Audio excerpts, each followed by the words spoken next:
Okay, we've got a clock. Neat. Now let's see how this works over here. Cool. All right. Looks like things are rolling. And we have that number. Got that going. That hasn't updated, but it's probably working, I assume. All right. And I'm going to do this. Hello, good morning. At least it's morning here. I don't know what it is where you are. Let's see where you are. Frederick, Maryland. Turin, Italy. Phoenix, Arizona. Pensacola, Florida. Reading, UK, where I am painting wizards. Nice. Montreal, Cumbria. Richmond, Virginia. Massachusetts. Australia, Czech Republic. Hello from Vienna. First time catching you live. Going to go paint some Black Knights now. Well, good. Excellent. What else have we got here? Ottawa, Pittsburgh, Yorkshire, Sammamish. That sounds like a Native American name. We've got a lot of those around in the Wisconsin area as well. Belgium, Poland, Pittsburgh again, St. Petersburg, Tempe, Chicagoland. Hey, Carl. Let's see here. Belgium, Singapore, Worcestershire, Prague, Fort Worth, Texas, Gateshead, UK, Sydney, Palatine, which is different than Palpatine. It's a totally different guy. Let me see here. Russia, Naperville, Illinois, South Korea, Belgium, Houston, Texas, Grand Rapids, Michigan. Hello from Italy. Well, hello. Sweden, Ireland, hot Georgia. It is not hot here. It is kind of brisk. It's about 47 degrees Fahrenheit. Should hit about a high in the mid 50s today. But it is very sunny and blue skies, and it's Mother's Day. So that's at least here in America, it's Mother's Day. I don't know. I think other countries do Mother's Day at different times. So Albuquerque, North Wales, Colorado. Hello from the island of Borneo. I don't know that I've ever had anyone from Borneo before. So welcome. Jackson Hole, Wyoming, Ann Arbor, Michigan, Germany, Minnesota says hello. Listening while doing some priming this AM, says Blake C. Nice. It's not a great day for priming outside yet here, but there've been a couple, but it's not today. Hello from Leeds in Yorkshire and Florida and Cologne, Germany. Edmonton. Game Time says it's Mother's Day there too. I think, which is in Italy. Afternoon from Norway. Perth, Wilmington. What else have we got here? We've got a bunch of people in the chat. Hello from Drumna Drocket. Probably mispronounced that, and I apologize. Munich, Germany, Scotland, Brazil, Westeros. Oh, that's a. I didn't realize that they had decent internet in Westeros. I thought it was all just ravens. So yeah, it's been a couple of weeks since the last show, as you probably guessed by the name of the show, the Every Other Sunday show. It's kind of how it works. But I haven't had to travel anywhere, so that's been fine. And the schedule has stayed normal. We've got moderator Matt in the chat. Let's see, who else have we got here? Lombard, Illinois. Oh, Lombard, Illinois is where Adepticon used to be before it moved to Schaumburg. I liked it in Lombard. Lombard was cool. There was a mall you could go to, and then there was a food court that was nearby, so that was fun. Greetings from Costa Rica. Nice. So anyway, yeah, it's been... I've just been working and making stuff happen. I was a little busy this week because I had... So I didn't shoot a video this week initially because I was going to be putting up Sam's anti-Zenithal video, which we had filmed 3 videos a couple weeks back. Or, well, more than a couple weeks back, almost a month back. So I was putting up the second of those videos, which was the anti-Zenithal video. And so I didn't have to film anything this week. I just had to edit. And then on Thursday, the FedEx guy showed up to work and gave me a copy of the Kill Team Elites book. And so then I was like, huh, okay. That I guess I hadn't been following. I thought it was coming out in a couple more weeks. So anyway, so I reached out to my contact at Games Workshop and said, when's the embargo date? When they send you stuff, when big companies, or well, pretty much any company sends you stuff, they will sometimes say, don't talk about this until a certain date, because at a certain time, because they're, for reasons, I don't even know exactly. You see it in video games where like the company like Target gets the games like 3 days before, but there's a big sticker on it that says don't put them on the shelves until this date, that kind of stuff, whatever. So, but there was nothing in the box about the embargo date. So I emailed and I said, hey, when is it? And they said, oh, it's 5 a.m. Well, I did the math. It's 5 a.m. my time on Saturday, which is why that video went live on Saturday at 5 a.m. But what that meant was then Friday night, when I normally go out with my wife and some friends and we do stuff, I had to go and shoot the video so that it could go up Saturday morning. So it was kind of last minute, sadly. Also, if you listen really close to Saturday's video about Elites, like with good headphones, you'll probably pick up there was some sort of open mic night or something going on at the coffee shop underneath my studio, and I kept waiting and waiting and waiting for it to slow down, and it never really did. So you'll probably be able to hear some ukulele or something in the background, possibly, if you go back and check that video out. Yeah, so we'll talk about Kill Team in a bit, and that'll be fun.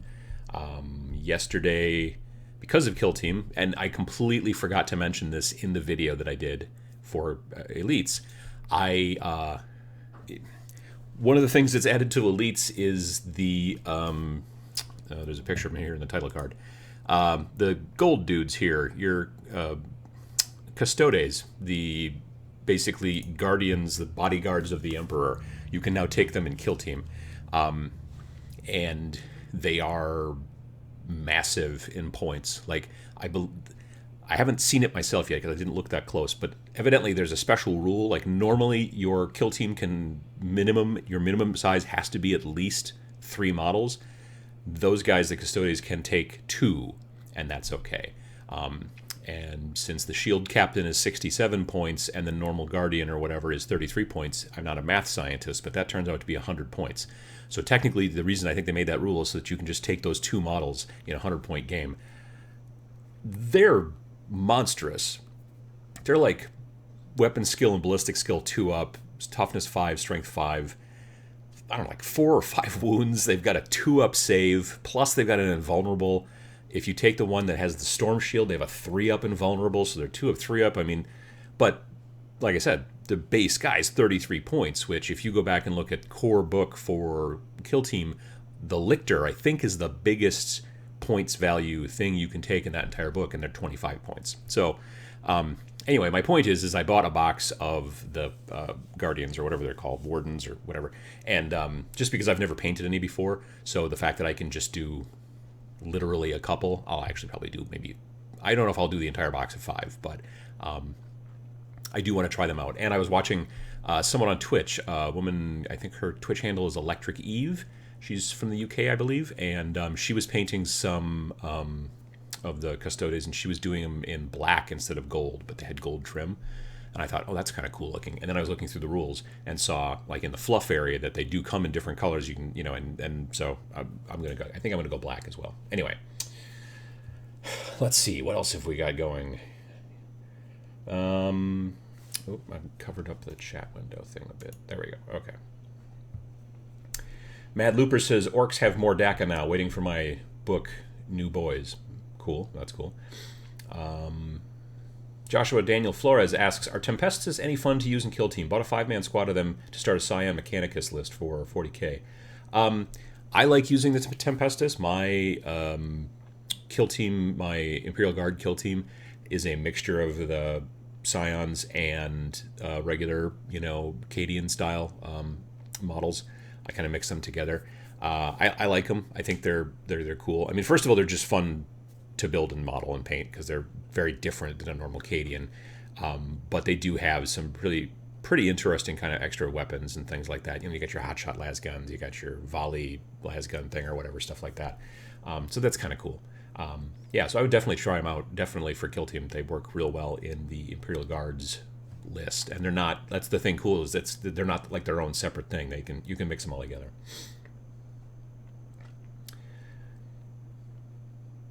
Josh Summers says, anyone see the Necromunda video earlier today? Looks like Adeptus Arbites are on the way. More fuel for my Steeler cult conversions. Yeah, I saw somebody recently, and I don't even remember where it was, that they took the, the motorcycle Gene Steeler cult person that was released recently? They modified it, and it was a Rough Rider. So it was they put like an Imperial Guard body on there, and it was a woman, and she was like the leader of this particular, brand of chapter or whatever of these Rough Riders, and she's on the motorcycle and stuff. It was a great looking sculpt and paint job. It was, like I said, I don't know if it was in the Paint Showcase Club or if it was on one of the other places that I look. Not quite sure yet. So, Twerch asks, new contrast paints, indeed. What do you all think? So, yeah, I looked into that a little bit, just for the stuff that they've released. I've watched the video and things like that. I like the slogan is one thick coat. I think that's funny. If you've been paying attention to Duncan and his whole two thin coats thing. Let's go take a look at it, shall we? So, boom, here we go. So this is a image from the Warhammer community website thingy, and this is showing all the different colors. So those of you that haven't been following, this new line of paints that they're going to be coming out with, it's called contrast paints, and what it is you have to, according to what I've read so far, you have to use their primer, and then when you put this on, and it's a real light colored primer, you spray it onto the model, and then you just literally slop on this contrast color. And when you do that, it's kind of like a heavy glaze to some degree, but it seems to go into the recesses like a wash does. Also sort of stain the model in the flat areas, but then it sounds like it also starts to pull away from the raised parts, so it automatically gives you like shadow, mid, and highlight all in one coat, allegedly. So I'm interested to see what it's like. I'm also interested to see why you have to use their specific primer. I have some ideas why. There could be some sort of chemical wizardry going on that makes it a requirement. Possibly, I don't know. I'm no science scientist, but it could be something along those lines. But it is very possibly the case that it's basically just a primer that's semi-gloss or gloss.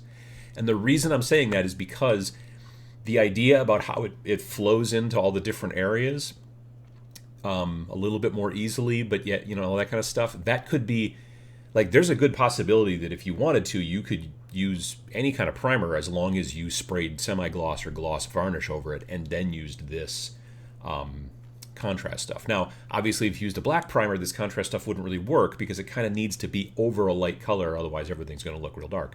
But it's an interesting thing. The reason they're doing all this, the reason they've come up with this new paint is because they want to, and they've mentioned this in the video, they want to make it so people can paint their stuff faster. Like, they want people to get their stuff on the table painted. Like, that's really what they want to do. So when you show, the 28-step process on how you painted these Space Marines, that turns a bunch of people off. But if you can pull a lot of steps out of that and go, look, you just spray it with this stuff and then slop blue all over it, and then after it completely dries, then you touch up like the shoulder pads and the gun, and then you call it a day, that gets more people interested in the hobby. So I think it's interesting. I'm hoping to get my hands on some eventually, so that I can kind of do some tests and mess around and see what it's like. There's something like 37 new colors, I think, so that's interesting. But yeah, I mean, I don't think there's any reason why you couldn't, after you get done with this and it completely dries, go back and do some dry brushing or highlighting, or maybe you can throw washes over it if you want to even darken stuff down a little bit more. It's hard to say, but yeah, it's an interesting concept that they've come up with. When I first started watching those videos where they were talking about it, they were dancing around it. They were doing the Matrix kind of knockoff video and the Conan the Barbarian video. My thought was at first that they were doing something kind of like the Army Painter, which is that dip process. But this is actually a good deal different, which kind of makes me glad, because I think it would be a bummer if they were all of a sudden just like, yep, we're going to do the same thing this other company's doing, that kind of thing. So yeah, it's going to be interesting to see how this stuff works out. There's a lot of interesting colors there that in this picture don't work well, I think, with Space Marines, but they're not meant to be. They want to make it so that it's the same Space Marine model over and over again so that you can look at it and go, oh, okay, I see the differences. But there's a lot of colors here that you want to use on, say, a Tyranid and not a Space Marine, or, on an Orc and not a Space Marine, or stuff like that. So I thought that was pretty interesting. I think that seeing what they do with this and going forward with that is going to be, I think, probably the slightly more interesting, seeing how people react to it, that kind of thing. So, excuse me.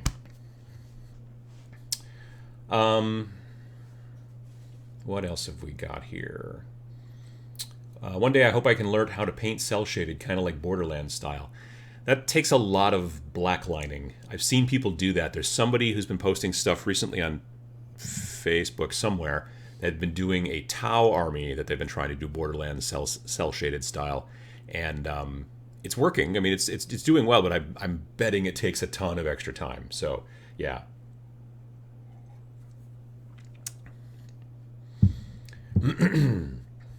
Justin asks, do you think the new paints can be used with an airbrush? Probably not. Just like washes don't act properly when you try to airbrush them. When I first decided I was going to try to use washes through an airbrush, I thought, oh, this will be great. I'll just be able to spray it all over a wide area. It will go down into the recesses and all that. But that doesn't actually work. When you take a normal like GW style wash and fire it through an airbrush, it generally kind of atomizes, and then it hits and then it becomes a little bit more like paint. Pretty transparent paint, but it hits and sticks. It doesn't run and go into the recesses. This stuff, besides the fact that I think that it's probably pretty thick, or at least thicker than a normal wash, it probably also would do the same thing. It would just basically become like a tint, and it would just hit the model and stick there and not do its job, which is to kind of flow around and all that jazz.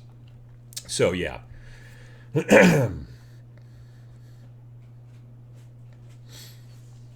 Let's see. Flickswitch says, I saw that cel-shaded Tau. Yeah, it was, I think it's doing well. But like I said, it is a lot of work because it's a lot of black lining and rendering kind of stuff too. So yeah. Space Iguana says, Uncle Adam, why do you think that the Harlequins didn't get a new unit out of the kill teams? I don't know, honestly. I'm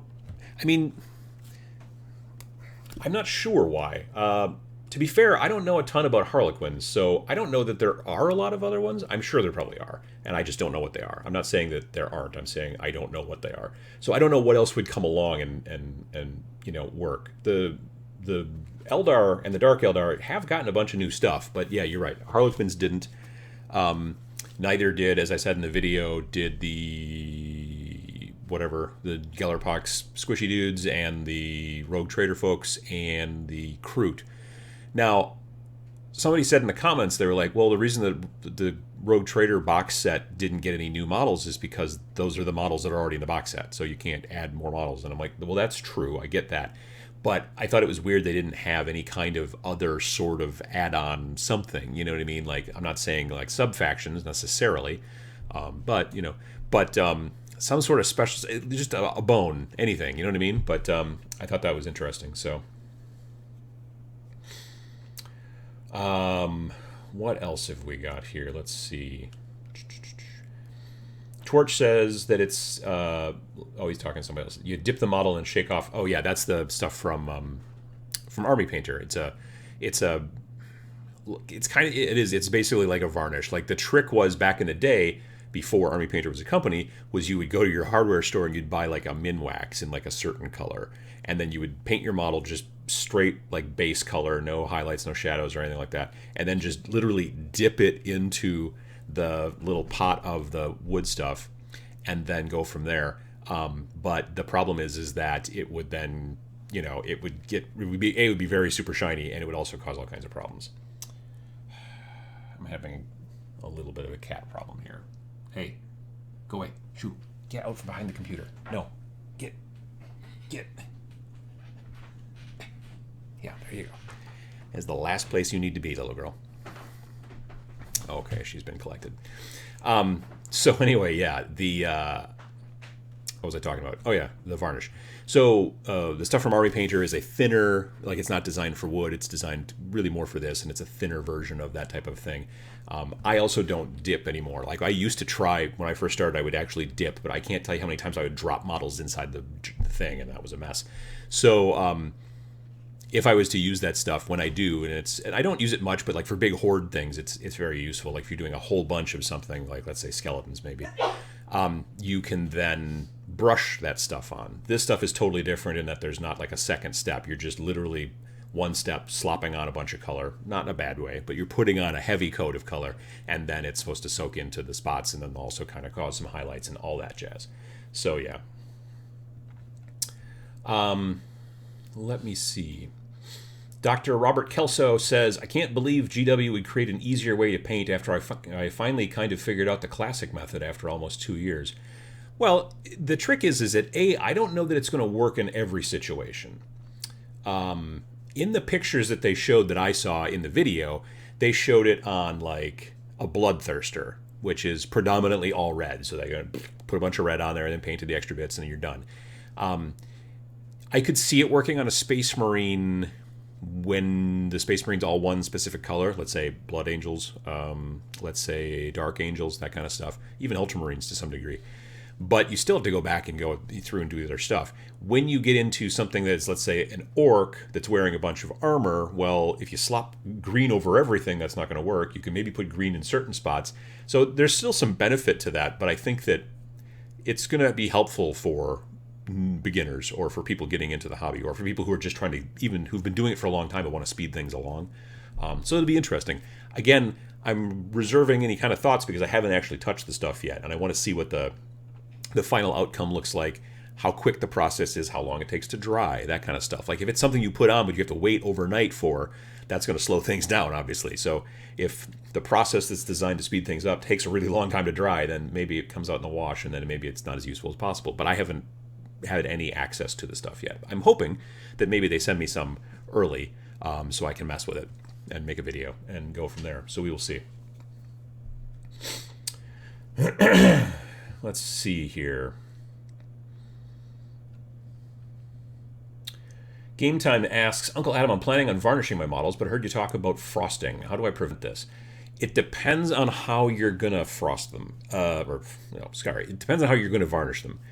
If you are using like a rattle can varnish, I have seen rattle can varnish sometimes, depending on environmental concerns, that's frequently where you get that sort of frosted look. If it is too humid, if it is maybe too cold sometimes, if you don't shake the can enough, you really want to shake the can for like a good couple of minutes, if not 3 minutes, when you're going to start varnishing, because you really want to mix up the you want to mix up the stuff that's in there that makes up the varnish and really get it blended well inside the can. That's why it's called a rattle can, and they put that little ball or whatever it is in there, glass thing, is because that's what actually shakes up and agitates the paint or the varnish in this situation. And that's really important.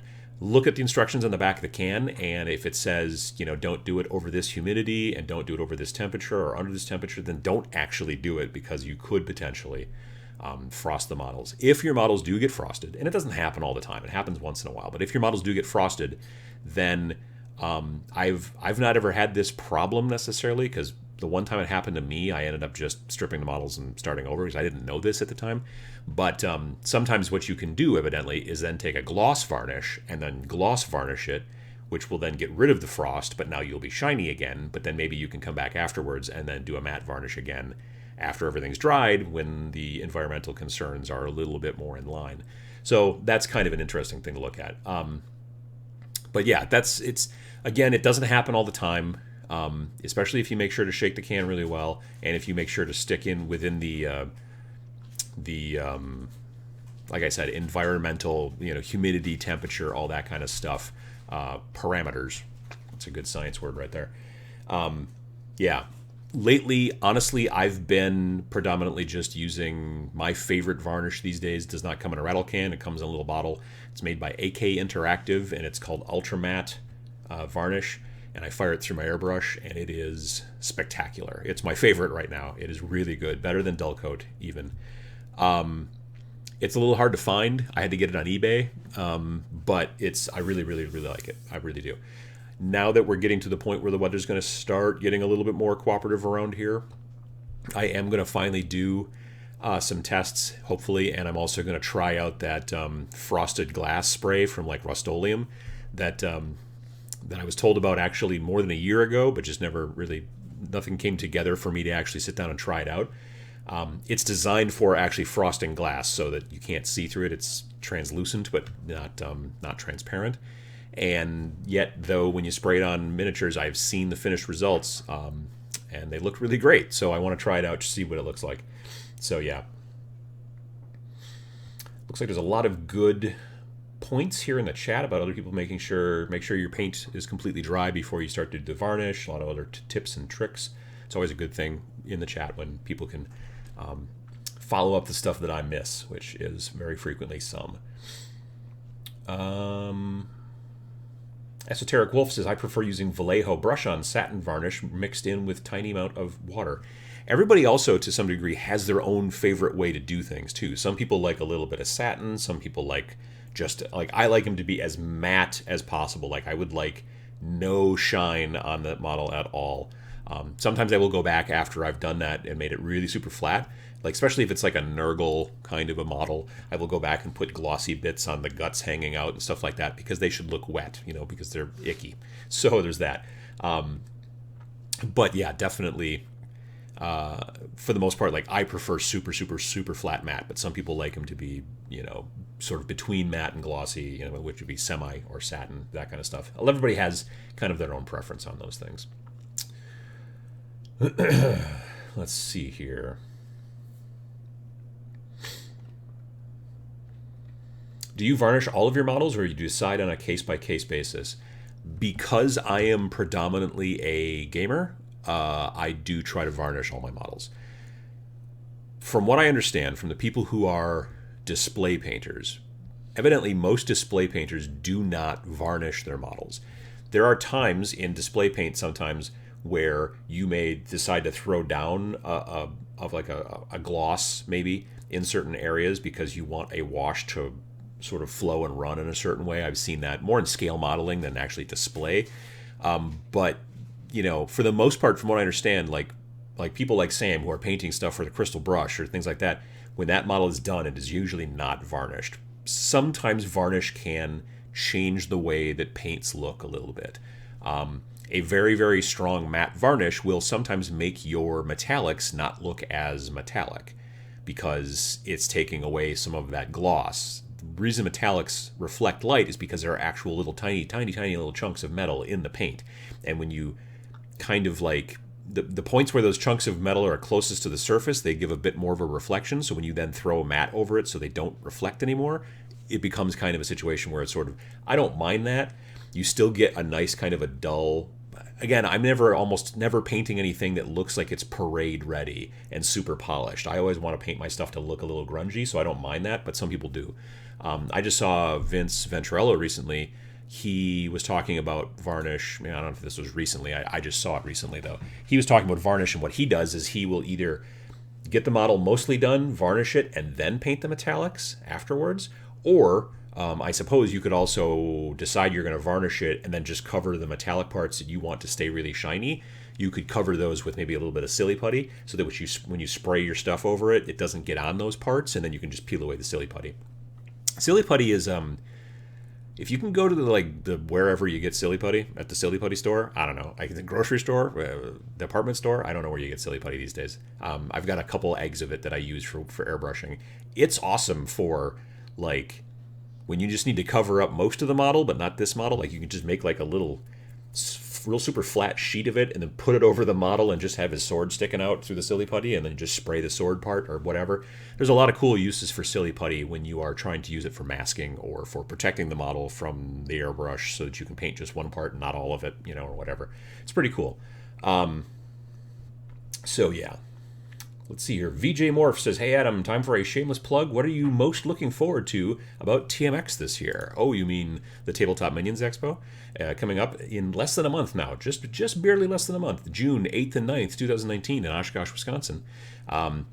I'm looking forward to seeing the people that show up. So if you're interested, I think actually VJ Morph, you sent some stuff in that I haven't put on the website yet that I need to update. But if you're interested in coming and you're going to run some events, you can just go to the website, which is tabletopminions.org/tmx, and there's a little form. If you fill that out, I'll put the stuff in there. People will know about the event, what you're running at the event.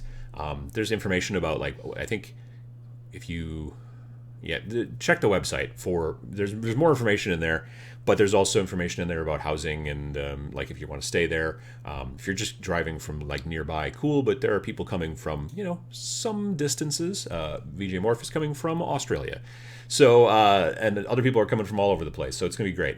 But yeah, definitely, if you want to get your stuff in there, this is another reminder. I'm going to be talking about it more and more over the next 4 weeks so that people kind of remember.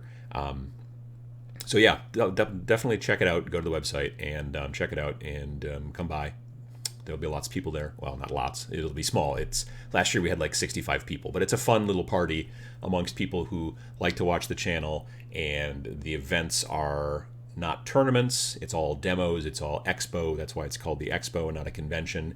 We're teaching you to play games. We're showing you new stuff, that kind of thing.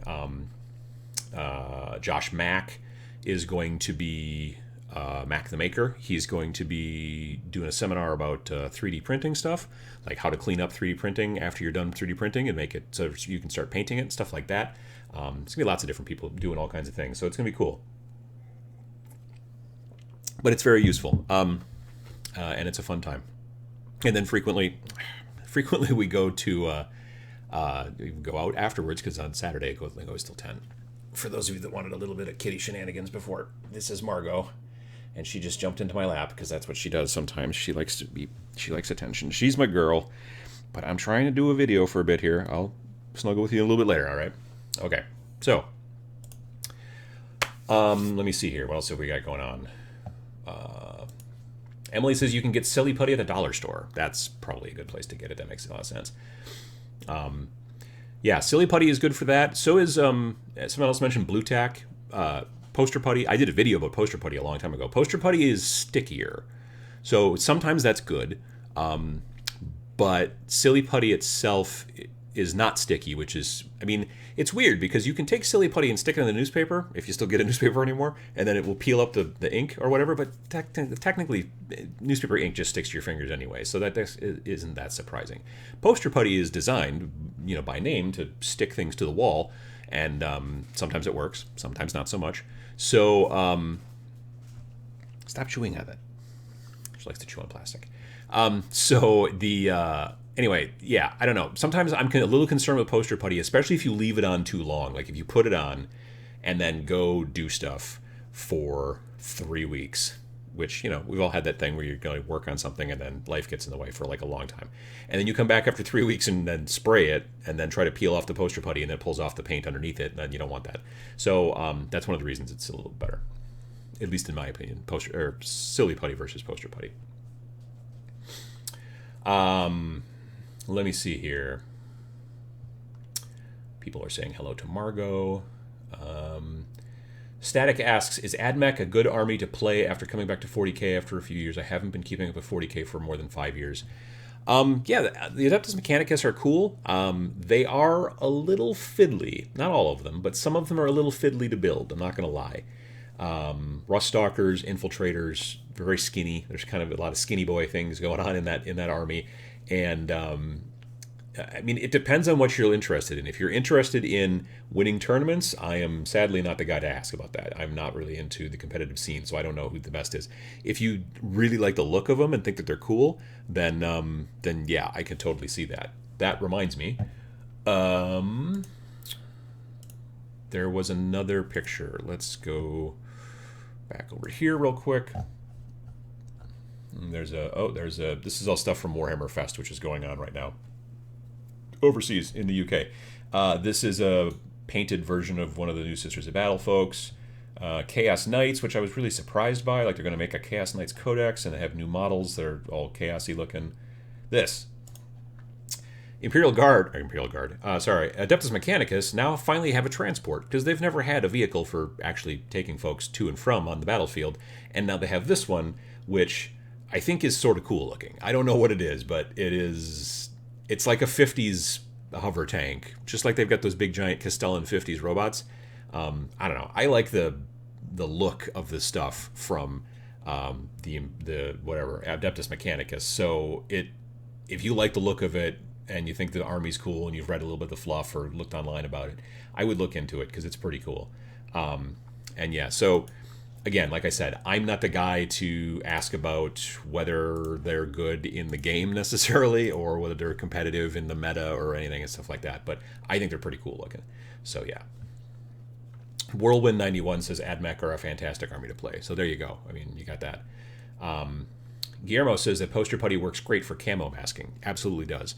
The video I did about Poster Putty, I talked about that. Like if you take like a tank or something like that and you want to have camo stripes over it, you basically just make some snakes of Poster Putty. You can do it two ways. You can push the Poster Putty down so that it's got a real sharp kind of flat line, and then when you spray it, the second color, so you start out, you paint your tank, let's say, I don't know, black.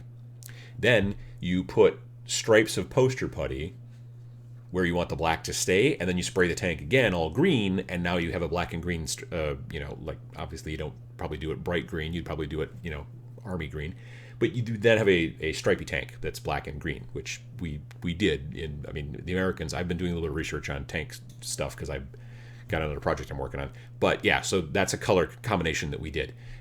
So you can do that. Now, if you press the Poster Putty down real flat, you're going to get a very sharp line between the black and the green. But if you roll it into snakes, thicker kind of sausage-style snakes, and you kind of just lay it over, when you spray back and forth, it will automatically kind of feather the edges, and then the green will sort of blend into the black, which I kind of prefer in most situations. So yeah, there's a lot of cool stuff you can do with Poster Putty for that kind of thing. I like it quite a bit. Let's see here.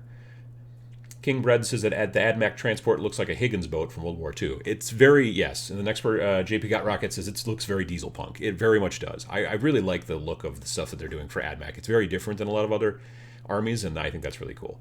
I do have an Adeptus Mechanicus kill team built. I don't think their bases are textured yet, but they're built. 98% sure that they're all built, I think. I picked up, because Adeptus Mechanicus came as one of the two sets that came in the original starter box. So that was sort of cool, and I already had then some dudes. But then when I was at Nova Open, that convention last year in DC, the Bits guy, who is a company, it's a game store in Toledo, and they go around to a lot of different conventions like Gen Con and Adepticon and Nova and LVO. Well, maybe they don't go to LVO. I don't remember if they go to LVO, but they definitely had a Nova. And they sell all kinds of different bits for modeling. They'd sell, just a big tub and it just says Tau on it, and you just dig through and find these little Ziploc bags full of things and say $2, $1, and whatever, and it's just like a left arm or whatever.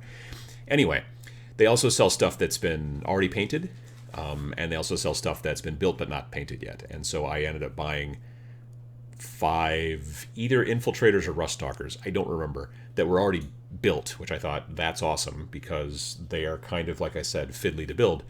And then they were actually technically cheaper than if I would have bought them retail, so I didn't have to build them, and they were already, so yeah. Those guys are also going into my kill team.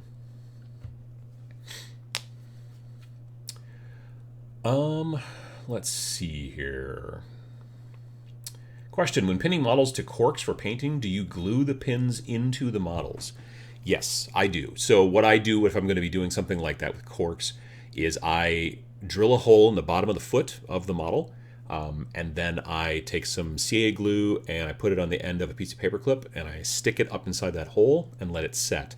And then I can clip the paper clip however long, with a wire snippers, however long I want to go. Then I can stick it into the cork or whatever. And then when the time comes to put it into the base, I can either drill a hole in the base and then have like some extra stability, or I can just clip the paper clip off and then just glue glue the feet straight down onto the base. So yeah, but when I do that, I always do glue the tip of the paper clip that I'm sticking up inside the foot of the model. It just helps a lot. And then I usually then also put a little bit of glue on it when I stick it into the cork, because then when you take it out, maybe it pulls a little bit of cork with it, but not very much. Just a touch. I don't put too much in there. So yeah, definitely. Let me see here.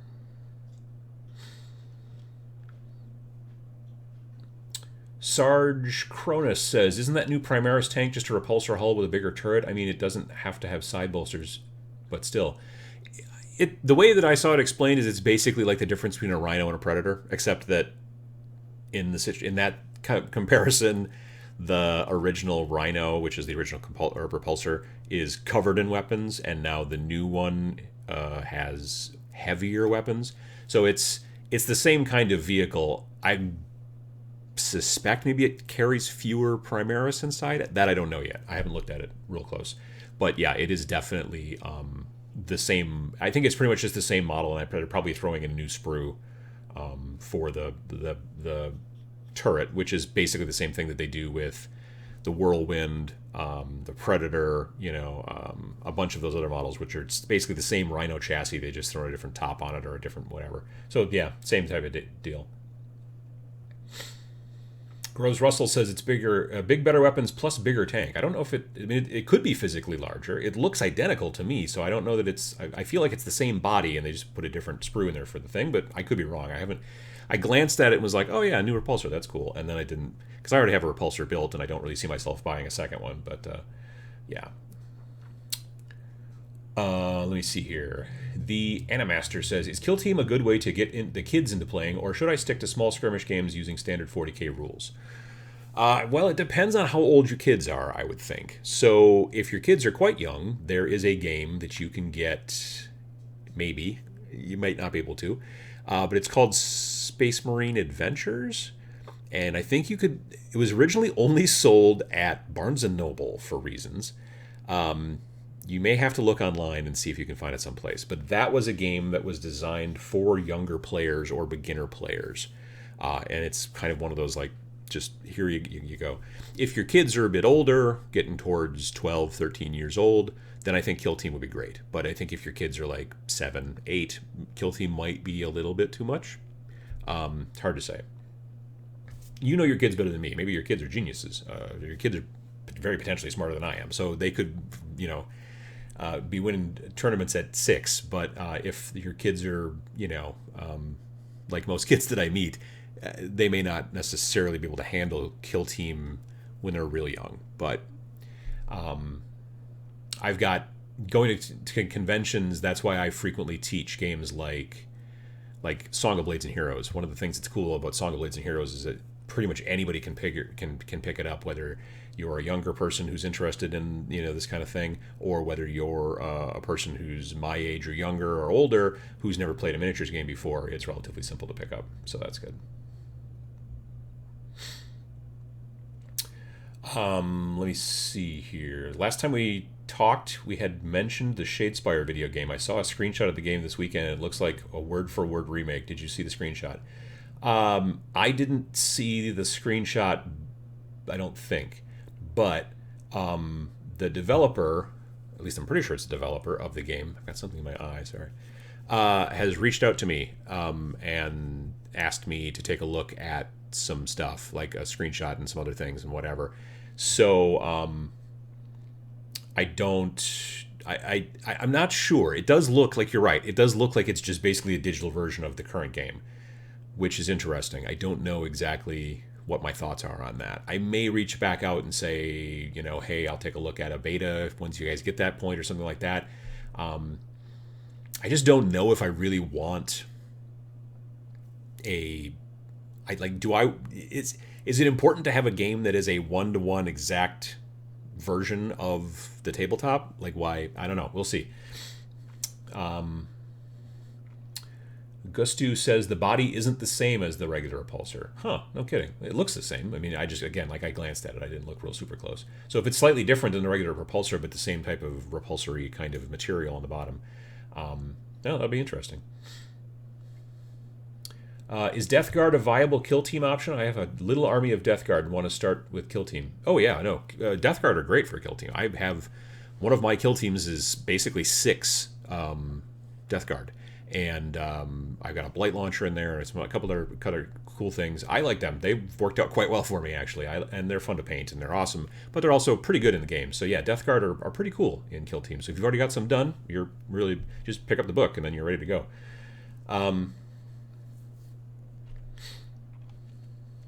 What else have we got? Let me see here. If I've already based some of my army using GW texture paints, but now I want to incorporate their Sector Imperialis bases, how should I blend them together?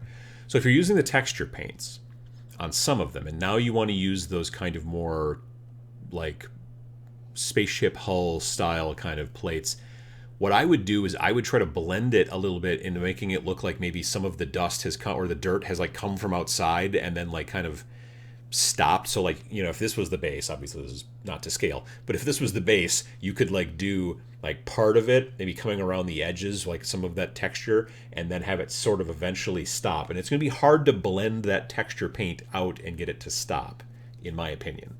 But if you can pull it off, then that way you could make it on some of them like, and some of them you could just go straight Imperialis or whatever it's called base, and then you'd be fine if you're going to be mixing a whole bunch of them together. Some of them could be, look, we were outside, look, we're inside, and look, we're by the doorway. We're sort of some of the inside has come outside, or whatever, other way around. So yeah, that might work out. Yeah, I could see doing something like that. That could be kind of cool. Let me see here. What else have we got? Paul Zilla says, good morning from Arkansas. Better late than never as I prep terrain fresh off the printer for print. Yeah, my friend Matt at work, he and I and several other folks work on Game 4. He recently has picked up a 3D printer and has been printing out. He's getting into Kill Team and some other kind of miniature games, but he's also really more of a role player kind of to some degree at heart. So he's been printing out like dungeon tiles to use in like our RPGs, predominantly 5th edition D&D. And so yeah, that's why he's really been enjoying the 3D printer. So he's cranking out tons and tons of dungeon tiles, and he's going to start painting them up and all that stuff. So yeah. Let's see here. What else? Using white as a skin color. What kind of wash can I use on it? I'm thinking Nuln Oil and dry brush over it. Using white skin as a skin color. I'm not sure if I understand the question. Like what I normally do if I'm trying to paint a Caucasian style skin color on a person generally is I start with like a bleach bone color, and then I either throw a sepia color over it to wash, or Reichland flesh shade, depending if you want the person to be a little bit more tan or a little bit more pinkish. And then I go back after that's dried, because wash takes a long time to dry, but after it's dried, then I go back and then I just do some sort of highlighting, usually with some other flesh tone, Caucasian style flesh tone that's in the GW line. I can't think of the names of them anymore, but they have a couple, and I'll just do like tip of the nose and a little bit of the forehead and a little bit here on the, just a little bit of touch up on the, what do you call these, cheekbones, I guess? Yeah, that kind of stuff. And that's about as far as I go on faces. I don't go nuts on faces. I never paint eyes because it's really hard, and they're so small that it really doesn't make sense that you should be able to see the whites of their eyes when they're only yay big. And very frequently they look like they have crazy eyes, so that's problematic. The Fishman asks, good name, I like the name, how is Blood Angels as a 40k army? It depends. I've got a friend who's a Blood Angels player, and he complains a lot about how, like, every time they come up with a new update or FAQ or whatever, that he feels like they keep getting nerfed more and more, and so he's not happy about it, but I don't know, they look cool, I think, and they have some interesting fluff and some interesting kind of stuff, rules that kind of match with the fluff and things like that. It depends on what you're looking for. Again, if you're looking for a competitive list, I'm unfortunately not the guy. I would tell you probably to go talk to, I know they do live streams. Frontline Gaming does live streams, I think, where they talk about tactics and stuff like that. And there's I'm sure other channels and stuff like that do a lot of tactics talk. I'm not good at that stuff, so that's why I don't talk about it. But Yeah, so it's a situation where, if you like the fluff and the story and the red, paint scheme and all that kind of stuff, and they get some sort of special vehicles too that the other folks don't kind of get, so that's neat. But yeah, that's I think they're kind of cool. They're sort of space vampires, but they're not all dressed in black. So yeah. Oh, I should mention. So where the heck was I? The Gamma Trade Show in Reno, Nevada. I was there for work for Game 4 and started talking to a guy who I have interviewed in the past who used to work for Gale Force 9. Gale Force 9 is a company that makes some pre-painted terrain here and there, and they do some stuff for D&D, and they do a bunch of different things. They've got a couple of board games they do now too. So he's left that company. He started his own company, which is called Monster Fight Club, and they're going to be making their own pre-painted terrain. And so he was telling me about it, showed me some pictures. I was like, wow, that's really cool. And then at Adepticon, they had a booth where they were showing off the terrain because they had a Kickstarter that was coming, which is actually currently still going on, only for like the next 52 hours or something like that. But if at Adepticon, if you prepaid, you could get some of the terrain, the pre-production models, and then they would send it to you. And mine showed up yesterday in the mail, and I was just noticing I've got it sitting here, so I'll show you some of it. It's really cool. So this is a dead tree, and it's pretty cool. Now these are not like the final versions that you're going to get if you go through the Kickstarter or whatever, I think are plastic. This is, I think, poured resin, but it's still going to be pre-painted. Like this is, they had to sand the bottom and all that stuff, but this is all pre-painted or whatever, dry brushed. It's not, crazy, but it's a tree. It's a dead tree. But here's the cool thing. So it's a dead tree, and then you have this shrub that you can like just have sitting, like on the battlefield if you wanted to have some sort of shrubbery in the battlefield. But you take the dead tree and you take the shrub, now you got yourself a tree, which is pretty cool. Pre-painted, ready to go. And then if you take another shrub or another tree and you do that, now you have a tall tree. So it's very cool.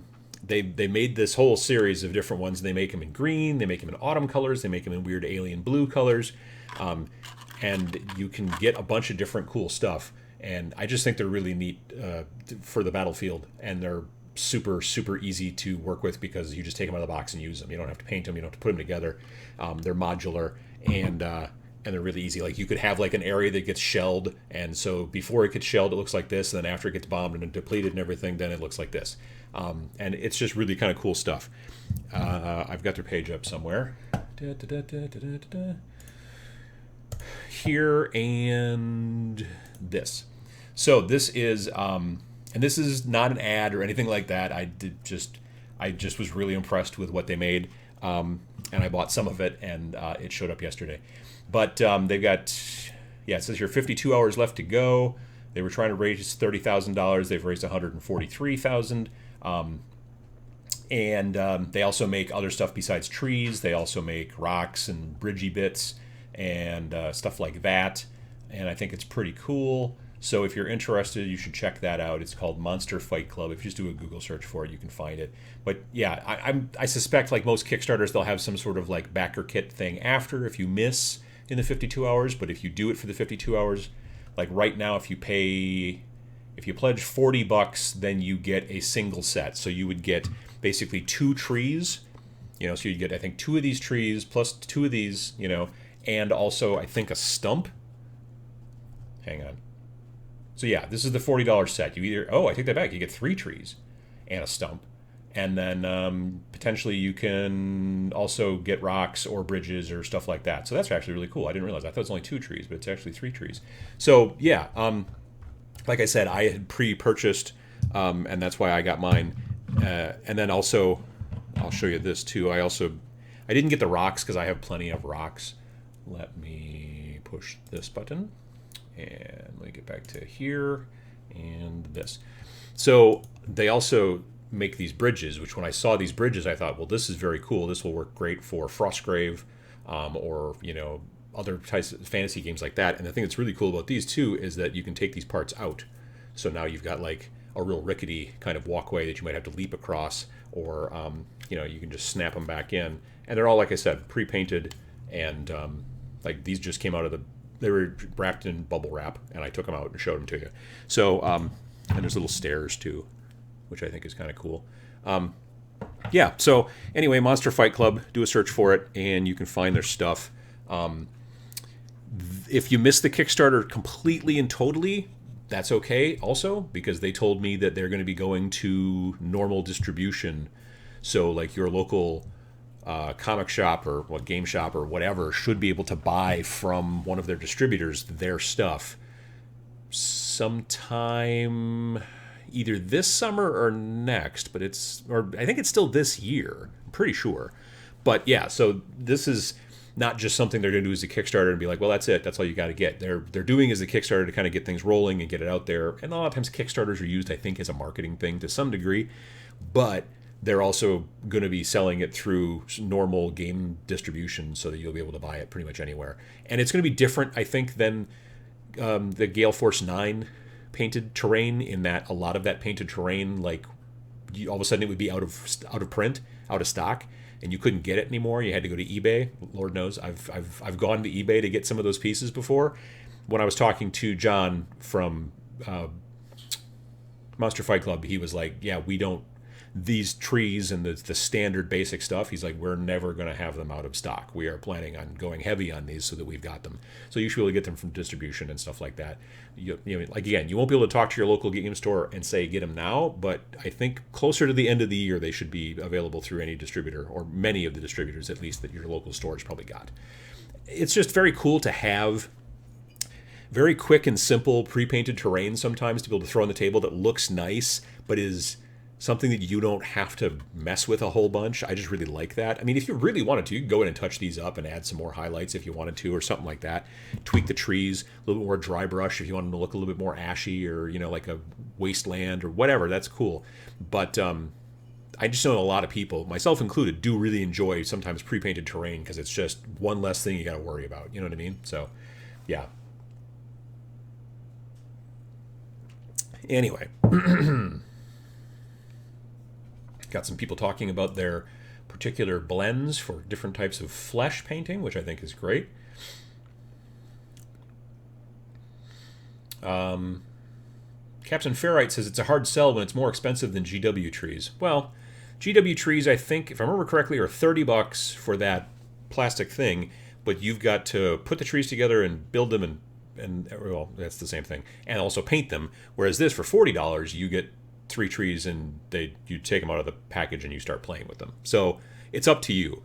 The GW trees, I own those as well. Those are cool. I never put the leafy bits on my GW trees because they're just like, it's like the point where the tree touches the leafy bit is just like one tiny little point, and I've seen them snap off at local stores, like, you know, as store terrain. I can't tell you how many times. So I always just get rid of the leafy bits when I build those, and I just paint them always as dead, bombed out trees, because it's just not a great design in my opinion.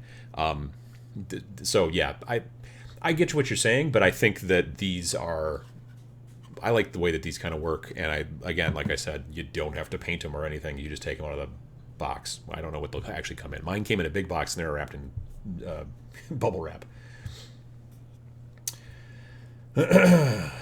Let me see here. What else have we got?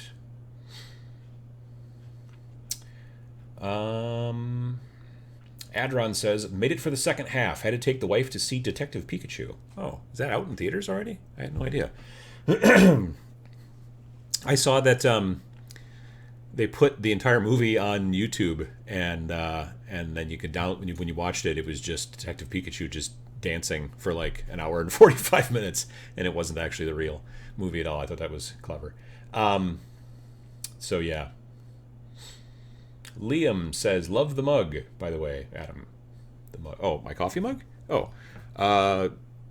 Yeah, we got this, I don't know, Door County or someplace. Or potentially the pottery sale at the university. I'm not sure exactly where. I did not make it. I have made pottery in the past when I was in high school and a little bit of college, but nothing good. Or at least not that good.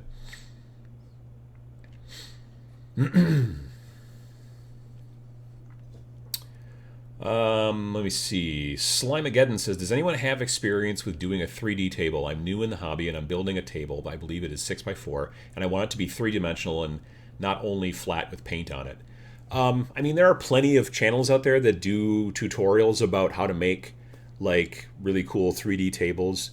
Ones I can think of, one that I watched most recently is probably Luke's APS, which I think APS used to stand for Affordable Painting Service, but I don't know what it stands for now. He may have changed it. But if you just do a search for Luke's, Luke apostrophe S, APS on YouTube, he does really good work for making cool tables that are three-dimensional. A lot of times what you end up starting out with is you start out with like a platform. So maybe you get some MDF or plywood or whatever you've got laying around or however you want to do it. And then a lot of times you end up starting to use different types of foam for like layers and kind of blending.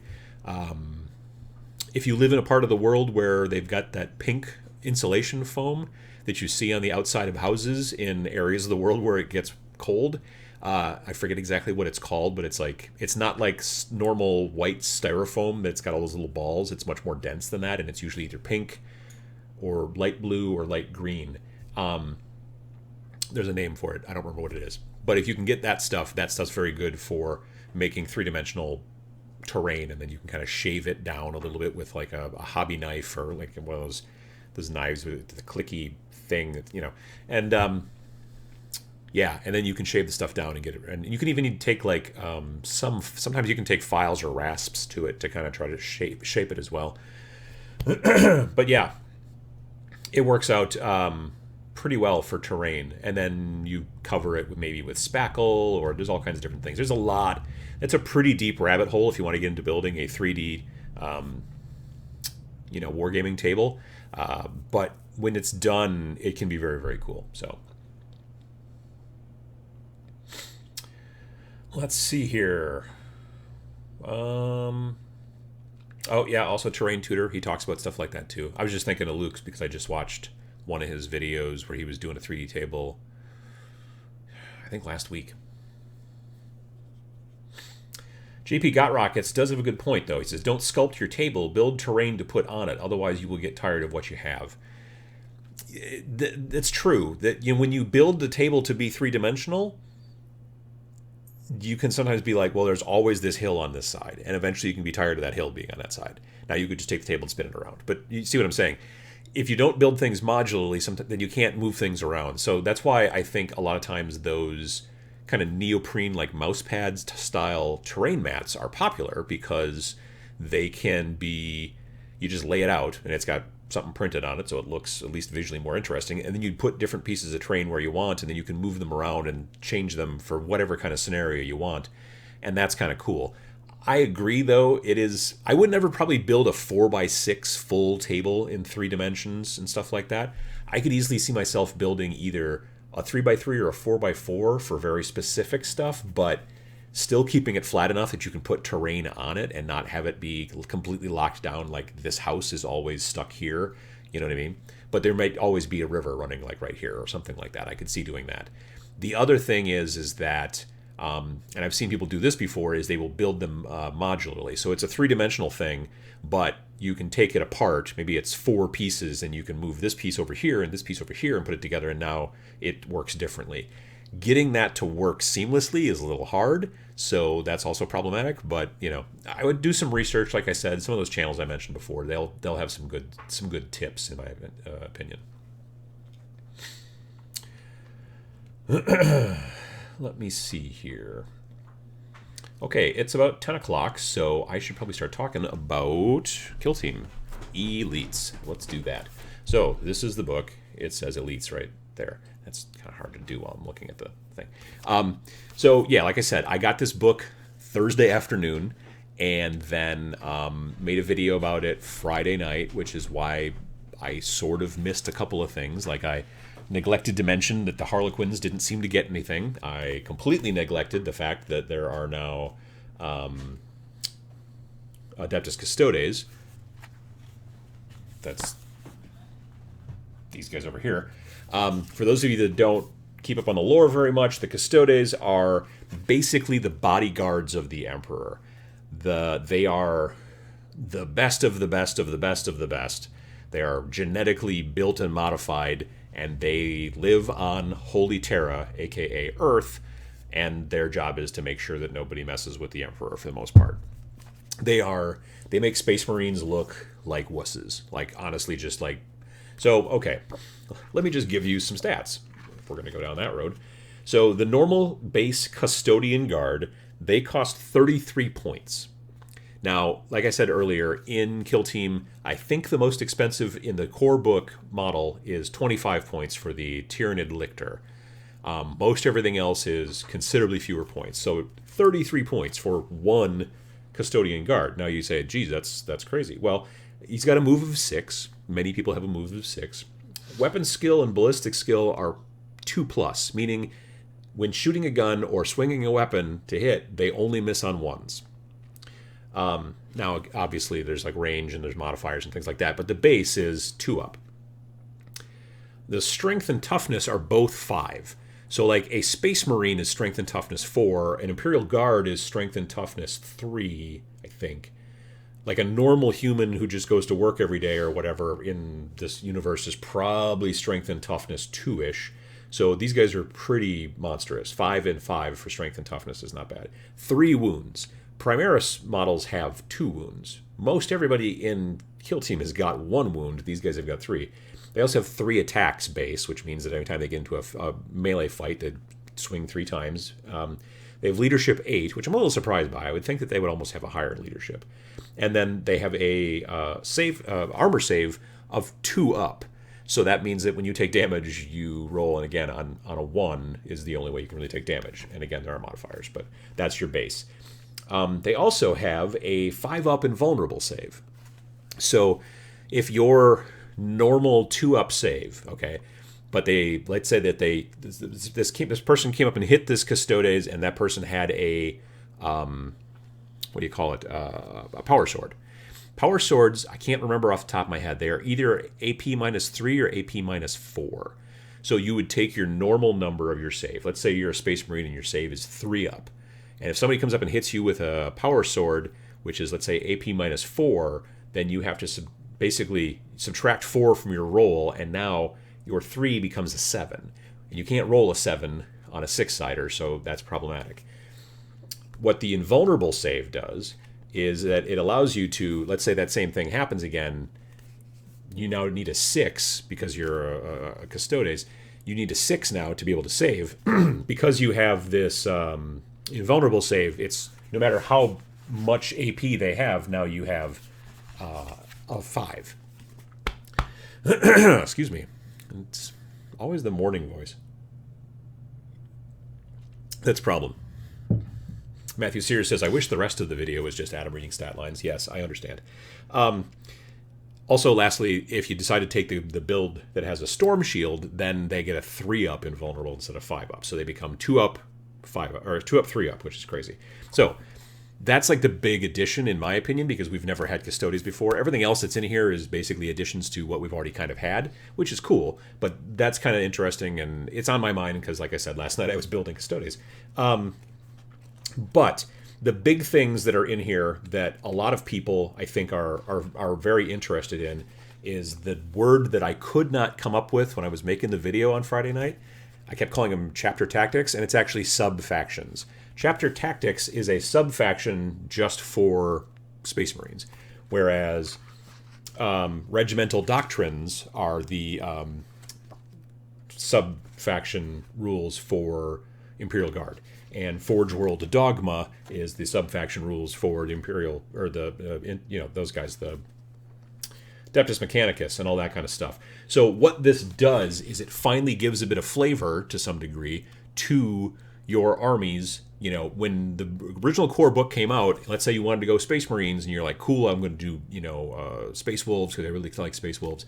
You could paint them up to look like Space Wolves. You give them the big beards and all that jazz, but they didn't have anything that made them any different than any other Space Marines. If you also ran them as Blood Angels or whatever, it didn't matter, because Space Marines were Space Marines. Now, if you decide to go with, say, the Grey Knights, sorry, not Grey Knights, what the heck? The Gray Space Wolves.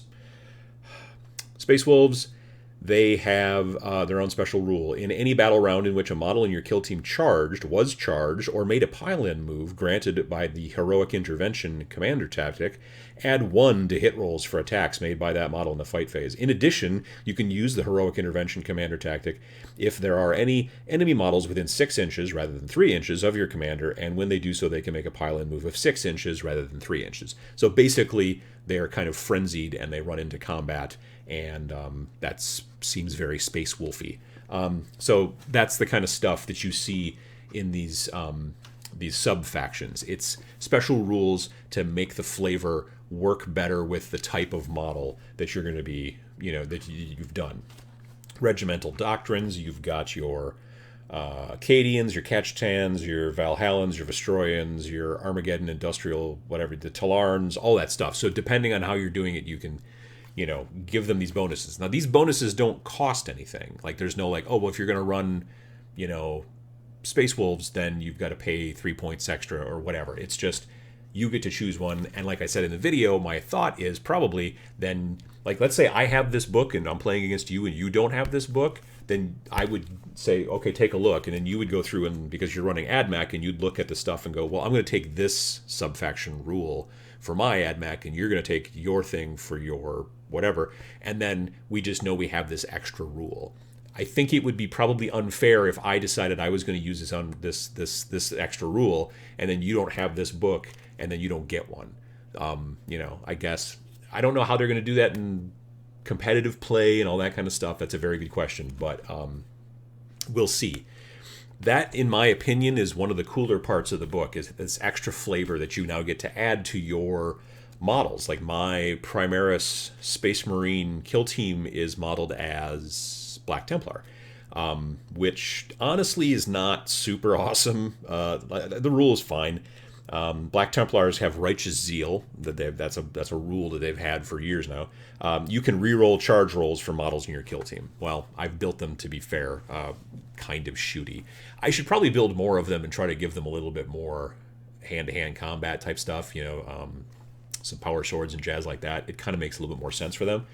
But yeah, so if I want to say absolutely I'm going to follow how I've painted them, you can do that. Now, if you paint your own chapter, or your own sept, or your own whatever, you decide to paint your own thing that doesn't follow any of the stuff that's in the lore, then they've said you can just pick one of these and then go, okay, cool, it's like this. So I'm running this custom chapter, but I use the Ultramarines tactic or whatever, that kind of thing. It's the same sort of deal. It's the same thing with 40K. It's along those same lines.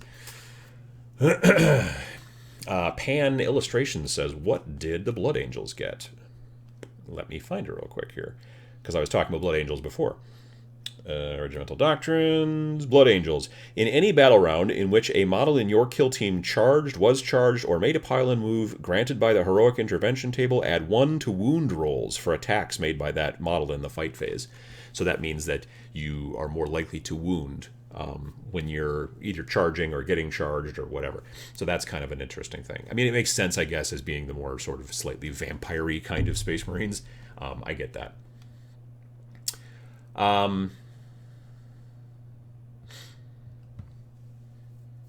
Ready to Roll asks, specific question on Space Wolves. Can their tactical Marines all have chain swords like Grey Hunters? Because right now all my models have chain swords.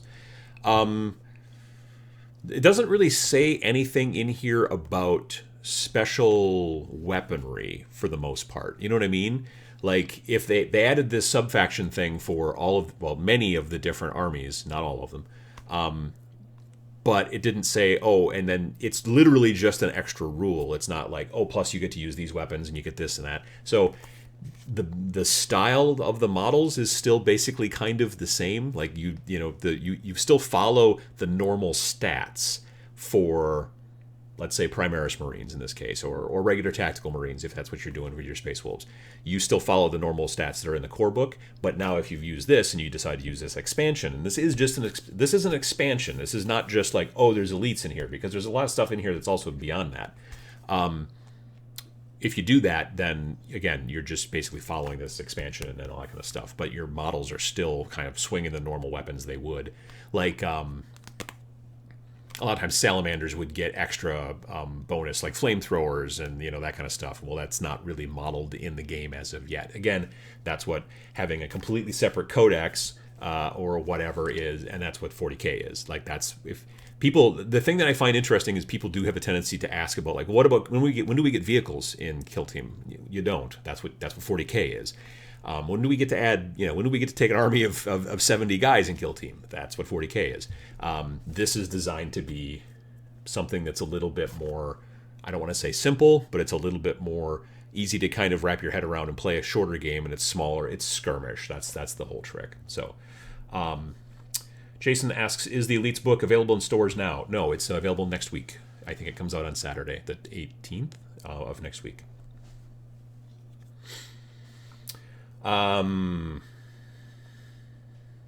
Let's see here. Jason Faye says Deathwatch only has one page. Yeah, Deathwatch is just like they don't really have much because there's not a lot of extra models they can add in there, I guess. I thought that was a sort of interesting as well. Where is the Deathwatch page? Custodes, and those are Adeptus Mechanicus. You can take those Electro Priest dudes now with your Mechanicus dudes. They honestly added a lot to Grey Knights, which I was kind of surprised by. Like, Grey Knights now can get Librarians and Brother Captains and, like, Terminators and a couple other things as elites. But yeah, Deathwatch, like, kind of just got... So like, they actually just added Deathwatch, an extra little page of Deathwatch at the end of the Space Marine section there. So there's Deathwatch kill teams, and they just added this like what's it, 2/3 of a page, and it's just at the end of the normal Space Marine section, and it basically just gives you a new tactic and gives you some special points for guns, I guess, or something like that. And yeah, there's not much else going on there. I got to reread it to find it out because I do have a Deathwatch faction, so I just want to go through and check it out. But they get, different stuff now, like combi flamers and storm bolters and bolt pistols, which I guess they didn't have in the original book, maybe. So I need to go back and double check on some of that stuff. But yeah, they didn't get any new models or anything like that, or new things. You can't take the guy on the motorcycle. That would be kind of weird. But yeah, so that's kind of what's interesting, I think, about... like, they got something, but they didn't get much. And again, that's kind of what I almost would have been fine with if they would have added in a little thing for the Kroot or a little thing for the two forces that are in Rogue Trader. It doesn't have to be a whole page and a bunch of new stuff, but they could have just been like, oh yeah, by the way, we've added in this little extra stuff, and then it would have... And they probably would have done the same thing probably for Harlequins too, obviously. Would have been nice as well, so definitely. Let me see here. Whirlwind says, hey, Adam, what is the Stiggy's 8 Forge World dogma in Kill Team? Because if it's the same as 40K, it's going to be really unfair to the opponent. That's a good question. Let's take a look real quick. As soon as I can figure out where the clan cultures, mask forms... See, actually, Harlequins did get something. They got... See, all these people have been saying Harlequins didn't get anything. They have an entire page here... of subfaction stuff. So that's actually not completely true. They didn't get any new models, but they got subfaction stuff. They weren't completely ignored. Let me see here. Stiggies. Models in your kill team are considered to be obscured to enemy models that target them if they are more than 12 inches away from those models. So I don't know if that is the same as it is in 40K or not. But basically, if you're farther than 12 inches away from your model, from your opponent, then you are considered to be obscured. Which is, that's pretty nice, actually. It's not too bad. So, yeah. Let's see here. What else have we got?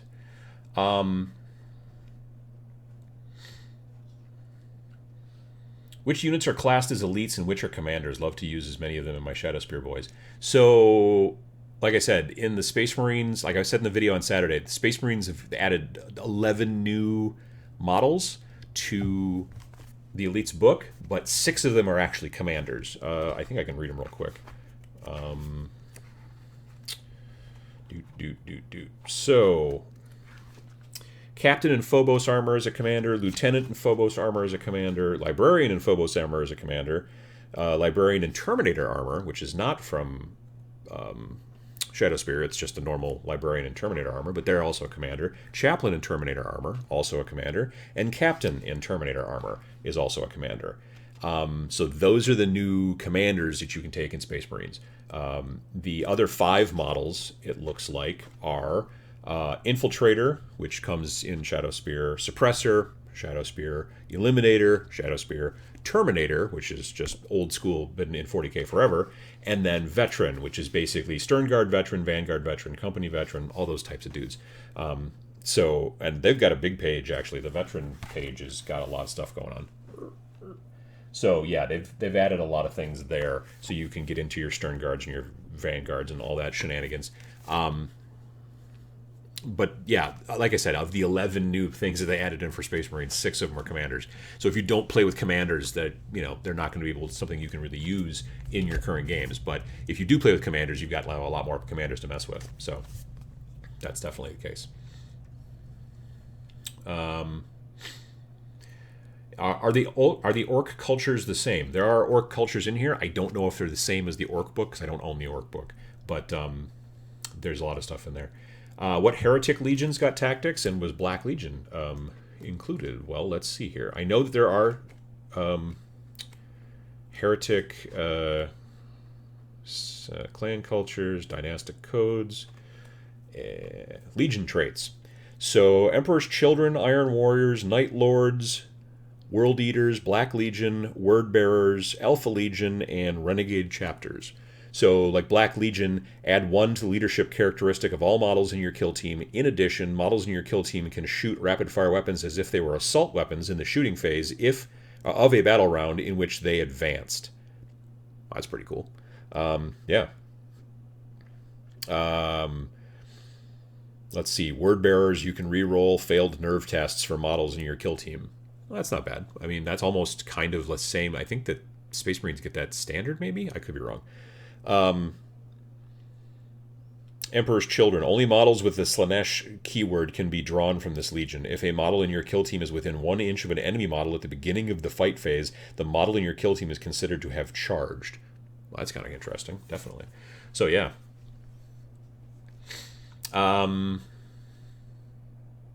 Yeah, so that is good news for the Harleys, says... sorry, that's... I can't pronounce that, but we've talked before. So yeah, like I said, there's there's sub-factions in here, but there's no new models for the Harlequins. Brand New Stereo asks, does the new Elite book change anything you were working on for your Inquisitorial kill team? A little bit. I need to kind of sit down and look at this stuff a little bit more to see if there's any kind of things I can kind of pull from that. But I've kind of already gotten a couple of, just kind of going through the book, I've gone, there's a couple of things maybe that I could, that kind of thing. So yeah, I honestly, like the commander stuff that you're seeing, like taking some of the commander stuff from like Grey Knights and from even Space Marines, and then looking at those numbers and going, okay, if I tweak this a little bit and do this, then this would be more like an Inquisitor Lord. And having like numbers to be able to compare against is really kind of nice. So yeah, a little bit of that. This is actually a little bit helpful in that, which is nice. So yeah. Adam says, I feel like they brought out elites to get more people to play commanders, since not that many people I know play commanders. I mean, I suppose I don't think that's the case. I think that they wanted to add more add-ons and more potential depth if you want to play this way, more options with the Elites book, not just in models but also in sub-faction rules and a lot of other stuff. Like there's another thing you can do with it now because of this book in the rules is that you've got the ability to do reserves, which in the past reserves were only usable if you decided to use that like scout that scouting phase where you could kind of bring somebody in from reserve to some degree, but it wasn't even exactly like a real reserve. It was a little different. So they've been able to add that kind of stuff into it. It basically, again, like I said, it's an expansion. It's not a necessary expansion. You don't have to have this because, I know there's people out there who will be like, well, now I got to go buy another book because I have to do this. Otherwise, I can't play my game. That's not true. Plenty of people. I will probably still be playing a lot of core Kill Team for quite some time, and then play with certain people who want to play this, will play some of this stuff. And the thing is again, you can pick and choose. You can totally be like, all right, well, we're going to use the subfaction stuff, but we're not going to use anything else. And like, you could just use the subfaction stuff and still play normal 100-point lists with the normal core stuff. Or you could say, we're not going to use the subfaction stuff, but we're going to maybe pull each of us one elite out of this and then add it to our armies and bump our armies up to 125. That kind of thing. Or you can go whole hog and grab everything from here and make your game completely different. It's all totally up to you. It's very modular, which I think is nice. Like I said, the difference between this book and the Commander's book was, in the Commander's book, the scenarios and stuff like that were in the Commander's books always said you have to play with one commander and each player has to have one, and you're playing 200 points. In this, there are some missions that use commanders, and in those they'll say, oh, in this mission it's a commander mission, and so you have to blah blah.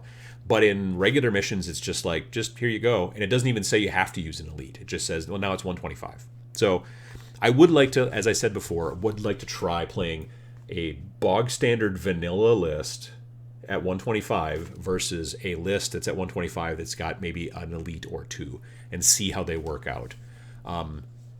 Like, as far as points levels are concerned, so let's just look at a non-commander in Chaos. So if you're going to go with Possessed are 20 points. If you want to go with a just regular Chaos Terminator, Chaos Terminators are 25 points. So you're in the Lictor territory now. If you go with a Terminator Gunner, it's 26 points. And a Terminator Gunner, I will bet, can probably take something cool. Terminator Gunner, replace your Combi Bolter with a Combi Flamer, Combi Melta, Combi Plasma, Heavy Flamer, or Reaper Autocannon. Yeah, so you can take a Reaper Autocannon. You're at 26 points base, and the Reaper Autocannon costs 5 points. So now you're at 31 points. So if you are playing a standard game at 100 points, but one of you decides you want to try to use some elites, and you both agreed and said, yeah, that's cool, understand you're going to be using far fewer models because you're using more powerful ones. I want to take 100 points of Custodes, which in that situation, if I go with the Shield Captain and a regular Custodian or whatever they're called, would be 2 models, and then go up against, at 100 points, and then go up against 100 points of guard, and see if Weight of Fire is actually, like, can these guys just walk through those guard completely, or is it a fair fight? Those are the types of things I want to mess with and try out. Like I said, one of the reasons I'm building this Custodes is because I've never done that before, and I like the concept of it, and I want to try them in the army. But I've got a good friend who's also got a whole bunch of them already done, so he might just bring some, and then I'll bring my guard, and we'll see what happens, and kind of go from there. I don't... A lot of people do have a tendency to say, oh, I don't know that Games Workshop necessarily playtests this stuff as much as other companies do. I don't know whether that's true or not, because, again, I'm not a competitive player, but... it's sometimes fun, at least in my opinion, because I'm not a competitive player, to sit down and try to play these games and see, are they really imbalanced or not? Or is it sometimes just, luck of the dice? It's hard to say. Pop Burnsy says, yes, you can skip commanders and just get elite. That is also true. Now, I don't think you'd be able to use any of the commanders from this book if you don't have the commander's book. I'm not 100% sure on that, but I swear it says in here somewhere that you need... It says, right in the back page, or on the back of the thing down here, you will need a copy of Kill Team Core Manual and the Kill Team Commanders to use the contents of this book. Now, that's true if you want to use the Commanders. You do definitely need the Core Manual if you want to play Kill Team, obviously. If you're going to use any of the Commanders in here, then it says you need the Commander's book. I don't 100% know why, I guess. Well, probably because they don't have... Commanders have their own specialisms. And the commander specialisms are not in this book. So if you want to give your commander a certain specialism, then you have to have the commander book. So that's at least one thing I know off the top of my head. So if you don't like playing with commanders, but you want to get some of these added benefits and these cool elites and the subfactions and all that jazz, yeah, then you pick this book up, which is going to be $40, same price as the standard core book. And then you can mix those two things together and do all kinds of cool stuff. So there's that.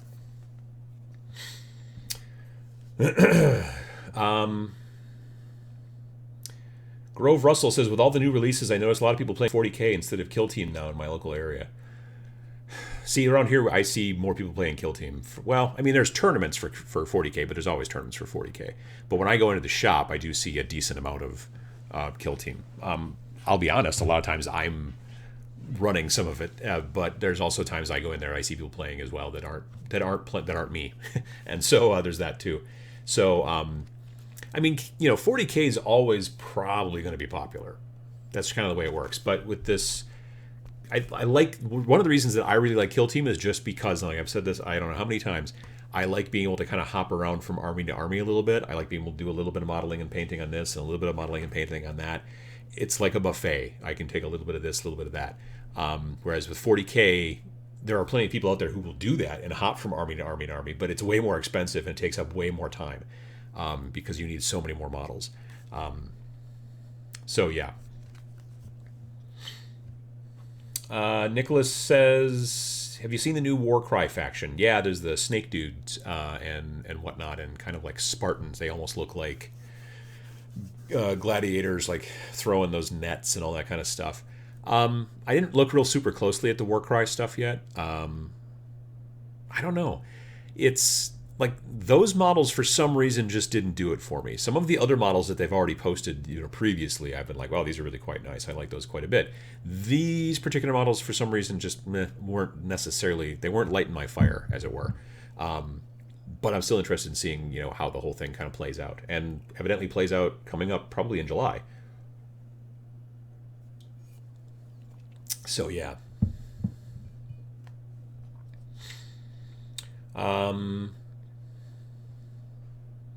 Let's see here, Adam. How does the elites thing affect your Inquisition project? I kind of mentioned that earlier. I am definitely looking at it to see like what I can kind of pull from there and go from there.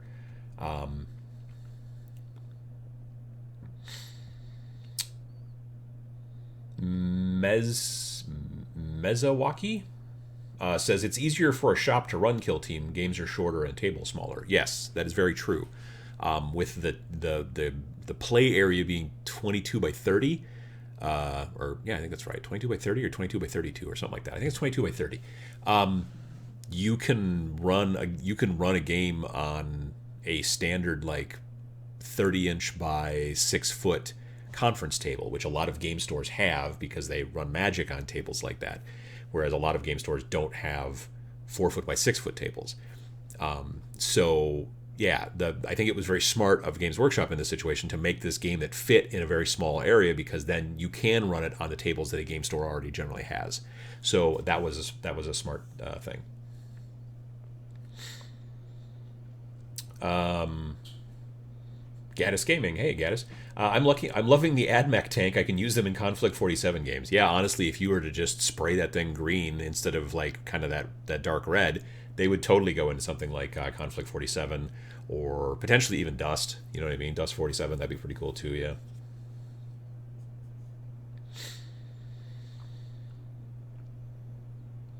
Brian Griffith says, Tabletop Minions, looks like Games Workshop just announced that there'll be a Golden Demon competition at Adepticon 2020. I kind of figured that was going to be the case. Some of the stuff that Adepticon said on their Facebook page about like, don't worry, we're going to have another painting competition coming up, that kind of stuff, I suspected it was probably going to be Golden Demon. I got to be honest, I'm glad, because we haven't had a Golden Demon in America since 2013. That was the last time that there was a Games Workshop Games Day that was in America, and it was the last time they had the Golden Demon competition in America, and that was when my friend Tom Ailes won the Slayer Sword. He's a good friend of Sam's and a friend of mine, and he won the Slayer Sword. I interviewed Tom back in 2014, I think, like early February. So you can watch that if you want to go back. I can't pachow, obviously. But if you go back and you can watch that video of me interviewing Tom. But so yeah, I think that's very cool that they'll be having the... I think it's nice that they waited until my show started, until they, that they could have... Would have been nice if they would have mentioned it earlier in the day. But, we'll coordinate eventually. But yeah, I think that's very cool that they're going to have the Golden Demon at Adepticon. I think that, honestly, what needs to happen is... Because some people are like, okay, but now if you're going to be entering the Golden Demon, then you have to use Games Workshop's models. True. That's very true. But there's also now the Creature Caster painting competition. And if you're going to be in the Creature Caster competition, you have to use Creature Casters models. Also true. I would like to see more of these companies. I would like to see, rather than there being one big paint competition at Adepticon, I would like to go to Adepticon and see 4 different paint competitions. You see what I'm saying? Like GW does one. I'd like to see Privateer Press. Like right now, Privateer Press always does their big one at Gen Con. Maybe they stay doing that at Gen Con. That's fine. But if they did it, moved it to Adepticon instead, I think that would make a lot of sense too. Creature Caster doing theirs. Other companies like having their painting competitions rather than trying to have one competition that encompasses everything, having multiple competitions so that if I'm interested in painting chibi models, then I go to whatever company's running that. Maybe it's the Super Dungeon Explorer folks. I don't know if they're doing painting competitions or not. But you see what I'm saying? That would be, I think, a little more interesting. Now, you don't get to win the big $10,000 prize, but really only one person ever gets to win the big $10,000 prize. So your odds maybe of winning something are maybe a little bit better if there's more competitions you can enter. That's maybe a way to look at it as well. Arcan asks, how much does it cost to run Custodes, points per model? The standard guy is 33 points, and the Shield Captain, I think, is 67 points. Which, again, if you add those two numbers together, they come out to exactly 100, which is interesting. And I think that there's a special rule that Custodes get where because normally you have to run at least 3 models to be a kill team, and I swear somebody told me, or I read someplace, that there is a special rule. No, that's not it. Yes, right here. Adeptus Custodes kill team. It's a special rule. An Adeptus Custodes kill team can be battle forged if it consists of at least 2 models rather than 3 models, as long as it adheres to all the other conditions sent out in Kill Team Core Manual as modified by the mission where relevant. So that's why you can basically take a... you can't take the Shield Captain. Oh, no, you can take an Alaris Custodian, and he's 67 points, and then you can take a Custodian Guard, and he's 33. So you could take 3 Custodian Guards and be at 99 points, or you could take a Alaris Custodian and a Custodian Guard and be at 100 points. So, yeah. Castellan Axe and a Ballistus Grenade Launcher. I don't have any of that cool stuff in my box. That's weird. Huh. But I do have a Shield Captain. Technically, I guess I can build a Shield Captain in that box. Maybe I should have bought the other box. Anyway, the Shield Captain at level 4 is 183 points. So yeah, even within a 200-point commander game, he's going to suck up a lot of space. And then you can't put another guy in there. You know what I mean? Like, so it's sort of weird that they make them that high. Whatever. But yeah. Let me see. What else have we got here? A GW video just dropped. There's a global painting competition on the way called Everchosen. Oh, that's cool. Yeah, I'm looking forward to them doing more painting competitions. I love the fact that they're moving Golden Demon, or having a Golden Demon at the Adepticon in 2020. That's great. A global painting competition is also very cool. Yeah.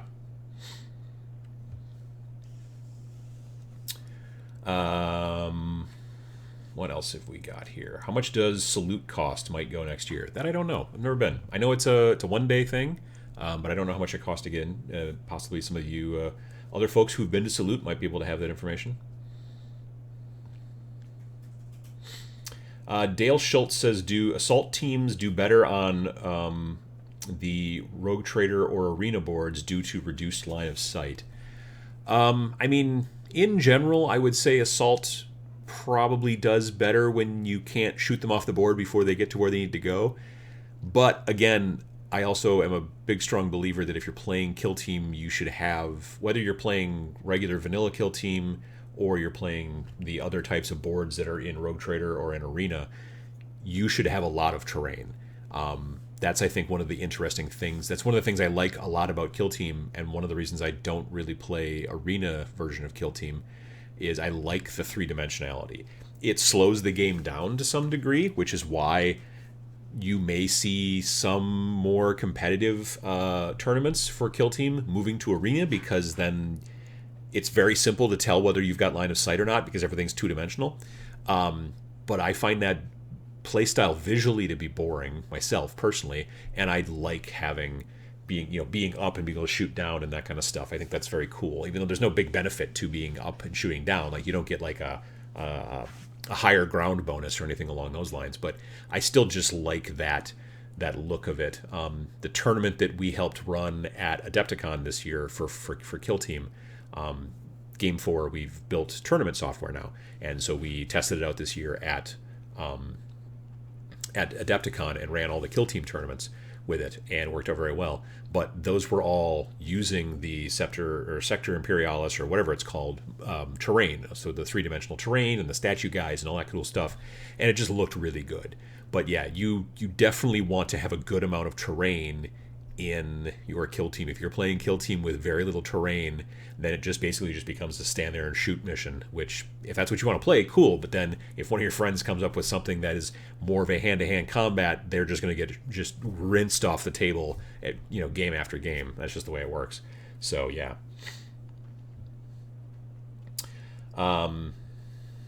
Boom Bap Mac says boys over toys. So what boys over toys means is, when people are asking about building lists for Kill Team, it is better, the thought process of boys over toys is it is better to bring more models than it is to bring models that are kitted out with more stuff. So if you're spending more points on cool toys, so that doesn't allow you to bring as many actual figures, then that is seen as not being as strategic as it just bringing a bunch more bodies for weight of fire and that kind of stuff. I'm of two minds of it. I agree, probably, but I think that sometimes, and you don't see a lot of it in Kill Team, but I think sometimes the toys can get to the point where they are actually worth a lot more than you might think. This is why I would like to run like 2 or 3 Adeptus Custodes versus 12 or 14 Imperial Guard. I mean, in the fluff, like, 1 Custodes should be able to kill an entire regiment of guard. I mean, that's the way that they sometimes are written, that they're just like absolutely unstoppable, blah, blah, blah. But when you actually sit down and play the game with the stats that are available within the game, that's not always necessarily the case. So I would like to see how that's going to work out. I think it would be really interesting to take like 2 or 3 of those guys and just completely walk through. But if you can completely walk through an entire group of Imperial Guard where the points are equal to the Custodes, then my question is there some sort of problem with the Custodes? Like, has that been poorly balanced or whatever? So like I said, that's some of the stuff I want to start messing with to try out and see what it does.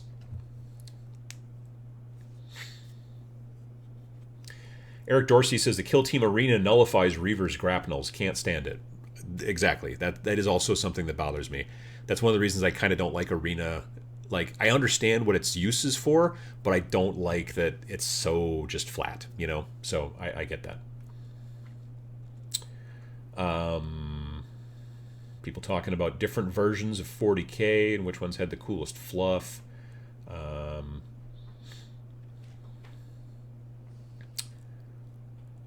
Let's see here. Remember the trenchwork board that they had? I always wanted to make that. I bought a bunch of that terrain when it came out. The crazy... Like, it's the terrain that looks like trenches, and then like the outside of the trenches are just covered in dead guardsmen. Yeah, I've got a bunch of that in the basement, but I haven't. I've built it and scraped off all the mold lines and all that stuff and everything, but it's not been painted. That's maybe I've been kicking around the idea of trying to make a Kill Team board with it, even though it's not very 3-dimensional. Yeah, I don't know. I should look at it again. The other thing too is I don't know. I kind of don't like all the dead guardsmen stuck on the outside, so. I, for a while, was trying to figure out a way to like maybe cover them up with putty to make it look like rocks or something like that, or I don't know. Not even so much that I'm against a bunch of dead guardsmen. I mean, these things happen. But it's also just going to be a real pain in the rear to have to paint all those guys. You know what I mean? Like, if you're just making a wall, you can dry brush it gray and do some stuff, and there it washes, and boom, done. But if the wall is also covered in a whole bunch of dead people, now you have to paint all those dead people too, which is a lot of work. So I suppose I could just kind of like slightly paint them and then dry brush them gray so it looks like they're dead people that are mostly covered in ash. I guess that might be faster. I may have talked myself into it. We'll see. But yeah, so that's kind of what's going on there. Atomic Dracula, also great name as usual. Elites seems like a lost opportunity to increase I'm going to start over. Elites seems like a lost opportunity to include demons. You know, I hadn't thought of it, but that's a very good point. They still don't have demons in the game, and they're also not in elites. So they added custodes, so they could have added demons if they wanted to, but they still haven't. And I don't know why that is. I honestly still think that they're keeping it in their back pocket for some other add-on box, and it might be sisters versus demons. Could be. I know people have told me that that's not necessarily who sisters is normally designed to fight, but still could be. Dang. Hans Yolos asks, you mentioned 125 points in your elites video. Is that the max points to the missions? Except for the ones that have commanders in them, yes. So let's see here. This is narrative play mission called Rampage. It's on page 138, and it says it's for 2 players. Choose blah blah blah blah blah normal stuff. And each player chooses a Battleforge kill team with see the kill team core manual that only includes models with the faction keyword they choose. Each team can cost up to 125 points. But then the attacker may also include a commander in their kill team, and the defender may not include a commander. So that's being a narrative one where you've got a commander on one side and not one on the other side. Let's look at the matched ones because they are supposed to be more matched. So escalating conflict says each kill team can cost up to 125 points. Crush their champions. That one goes up to 200 points, but each kill team must include one commander. So that's they've added another commander mission in there. Matched play mission Objective Ultima. Each kill team can cost up to 125. The use of can versus must in some of these situations I think is also interesting. Matched play mission Shifting Priorities. That one is also designed to be played with a commander, so it says that each kill team can cost up to 200 points and may include a commander. That one's interesting. So Shifting Priorities says may include a commander, but if we go to Crush Their Champions, each kill team can cost up to 200 points and must include one commander. So they're giving you these options in some of these scenarios where you can decide whether you want, like, what's cool about the Shifting Priorities then is that one player could say, okay, cool, I'm going to take a commander and that's my army list at 200, and the other guy could be like, I don't want to take a commander, I'm just going to take 200 points of regular folks, and also probably mixing in some elites, certainly. But, so yeah, that's very interesting. The matched play missions, there's only, 6 of them? Or is there only less than that? 1, 2, 3, 4. So there's just only 4 match plays in here. But that's the way that they've kind of done them. Is a bunch. Some of them are 125. Some of them are 200, but must have a commander, and some of them are 200 and may have a commander, which I think is kind of interesting. So yeah, that's one of those situations where you've got more things to mess with. Again, like, we're getting to the point with the core book, I'm not going to lie, at the shop with the guys that I generally play with, we're sort of kind of getting tired of the missions. So we might start using some of the commission, because I've got the missions that were used in the Nova tournament, and I think I might have the missions that were used in the Adepticon tournament as well. So we might start messing with some of those. Even though we're not really into competitive stuff, we still do generally at least start by playing around like with the normal kind of match stuff, because it's sort of easy, and then we know things are relatively equal, and we kind of do that. But we don't play to like absolutely crush our opponents. We're just having a good time. However, one of my friends and I, we are starting to do a campaign. So we've played the first one now, and in the campaign thing, there's a chart where you just roll to see, well, this is the next thing that you'll do. And this is, so yeah, we're one game into our campaign, and we're going to see how it goes. So yeah.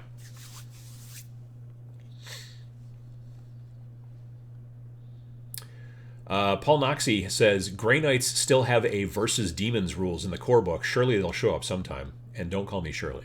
Yeah, I won't. But yeah, you're right. That's the thing that drives me a little bit nuts about it, is that Kill Team, or in the core Kill Team book, Grey Knights have got all this stuff about how they're awesome against demons, but there are no demons in the damn book. So it's just like, they must come along eventually or something. I don't know. I'm hoping so.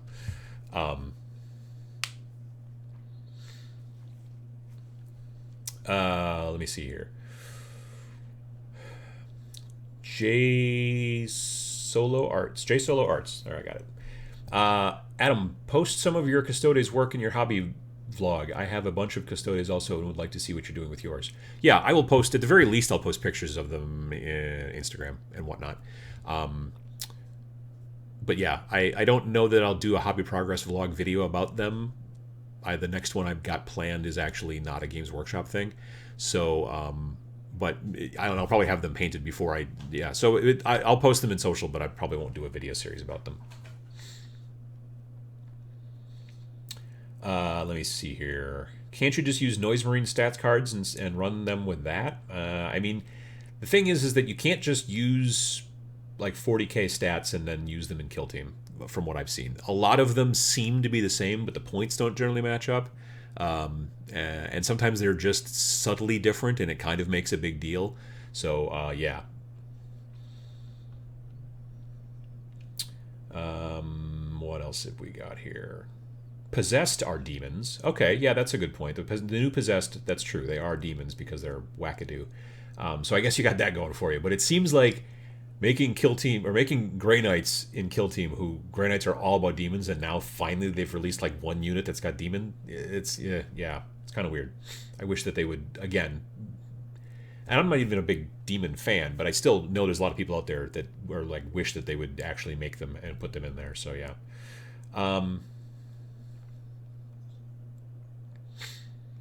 How many points did Custodian's Guard cost? I mentioned it before. They are 33. Custodian Guard are 33 points.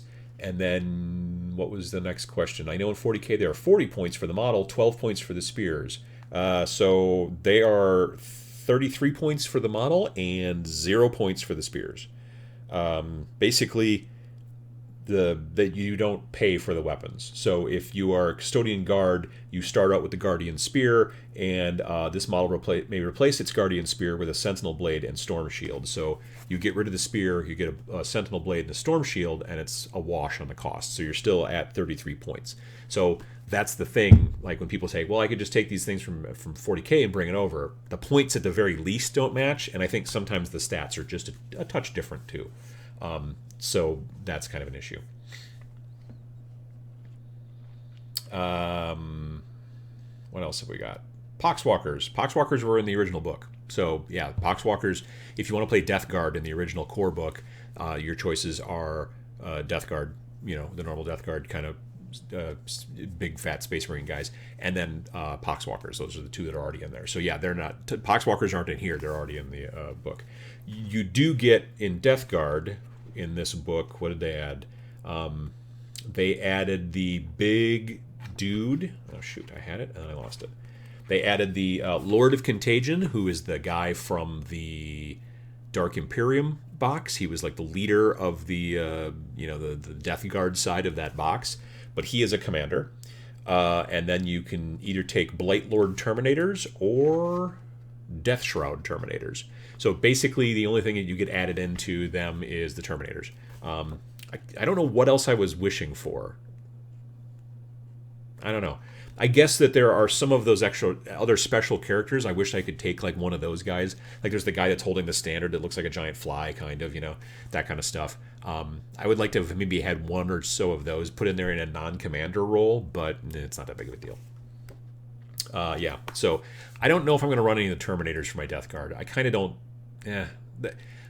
One of the Terminators looks cool, the other Terminator doesn't, but I don't know that I want to buy a box of Terminators, which is 5 guys, when I only really want one. You know what I mean? That's kind of the issue that I'm having in some of these situations, is if you are one of those people that likes to sell things on eBay, you might be smart, just throwing it out there, you might be smart grabbing like a box of like Death Shroud Terminators, let's say, and breaking it up so that you can just sell like one Death Shroud Terminator to somebody in like a Ziploc baggie, and they can buy it from you, and then they can build it and put it together, and then you could sell 5 of them for slightly more than what you cost. Or I don't know how that all works economically, but that might be the way to go, because right now, or you've got to have a friend or several friends who are interested in splitting that box. Because if you buy like a $60 box of Terminators, or 75 or whatever they are, I don't even know now, and you're just going to use 1, maybe 2, now you've got a bunch of extra pieces left over.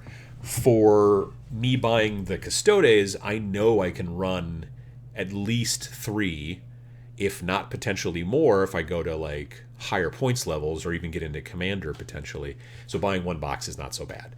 But if I was buying one box of Custodes so I could just run one Custodes in an army like as an add-on to something, I wouldn't have pulled the trigger, honestly, because I wouldn't pay $60 for just using one model. That's kind of a problem. Unknown Gaming says, "What do you think of the new Admech transport?" I think it looks super cool. We showed a picture of it earlier. I think it looks super cool, but I don't know a ton about it as far as like stats or anything like that. But I think it looks pretty neat, and it's cool because they've never had a transport before, so it kind of makes sense. They should be able to get around on the surface of Mars. This is getting around on the surface of Mars, but yeah, I think it's nice that they're doing that.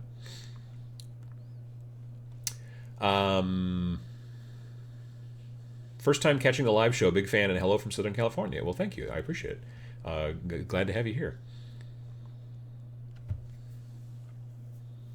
Devin Jones says that Death Guard got a Kill Team box that comes with Termies. No kidding. Oh, you're right. Yeah, they did get, because they did add on some extra boxes. So, like, there's just the Elites book, but then they also made some of those kits that give you some stuff that you can use for Elites, like flash gets and whatever, and then also some terrain. And I guess that's right. One of them did come with the Terminators. But it seems, again, like I said, it seems like too many Terminators. Like, I don't need 5. I need, like, 1 or 2 tops. So, yeah. Ivan Rosa says they have easy build Death Guard Terminators. No kidding.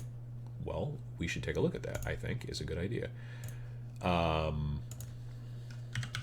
Death Guard.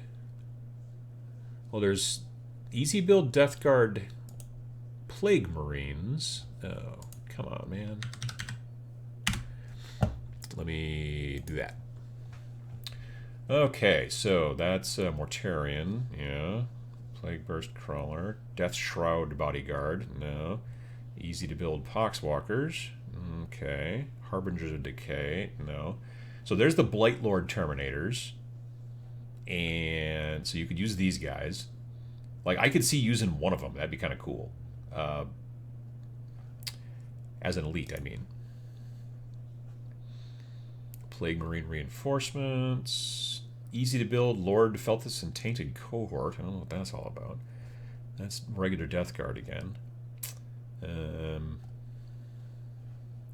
Okay. Plague Marine Champion. He's kind of cool. See, this guy, I like the Icon Bearer. I think he's neat. I don't see any Terminators that are easy to build for these guys, unless they're something else I'm thinking of. There's the easy to build, like, regular Death Guard Plague Marines, which I've put those guys in my current, like this guy with the Blight Launcher, he's in my current, what do you call it? He's in my current army list, or my current kill team. Actually, I think all 3 of these guys are in my current kill team. So, yeah. I'm not sure. So, anyway, maybe I was looking in the wrong spot.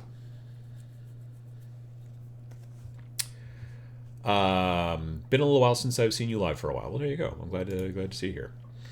I like the picture of the new Admech transport replacing the boat in the D-Day landing. It does look a little boatish. I'm not gonna lie. I mean, it's funny because in the pictures for it, it almost doesn't look like it's sitting on anything. Do I still have that? Yes. And here. So that's the what we're talking about, and it does kind of look like a D-Day boat. I'm not gonna lie. But it also looks like it's on a hover pad, you know? It looks like an old school hovercraft a little bit, and the base doesn't, like, you know, when you look at the repulsor tank that is for the Primaris folks, it's on this big base, it's on this big dish that it sits on with a real short but wide clear plastic thing holding it up so it's hovering. In this picture, at least, it looks like you just set it on the ground. So I wonder if it's designed to do that, or if it is supposed to be hovering, and then in this picture they just haven't showed the base yet, you know, down here. I'm not sure. But I don't know. The missiles are kind of cool. It almost looks a little bit like they took a rhino, turned it around, pulled the back part out, like up here in the front. This would be kind of where the door would be on a rhino, and like these are the back parts, and then all that. It's a little. You can see design cues in this model for the Imperium transports in general. It's just like it's just gone a slightly different direction. Also, this head does remind me of the Dune crawlers, I think, too, which I think is cool that they're able to pull that information kind of together and make it look like that. I think it's cool that way. So, let me see. What else have we got here? Tainted Cohort are Terminators. That's what I've been told. So that's pretty cool. The Lord Felthus box. That's what you would go with. Let me go back here and see if I can find it now. Easy to build Lord Felthus and Tainted Cohort. So, oh yeah, I guess those are Terminators. That's a good point. Okay, so yeah, so for $40 you could get this and maybe use one of these dudes as an elite. Like, I don't know if you'd use this main dude as an elite. Maybe. But you could easily use one of those dudes as elite. I see. Okay. So yeah, that's kind of interesting. Actually, that's kind of... I like his crazy cloak.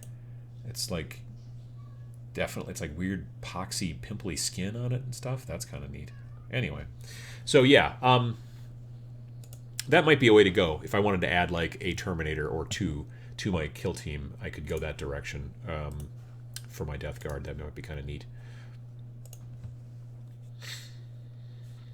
Let me see here.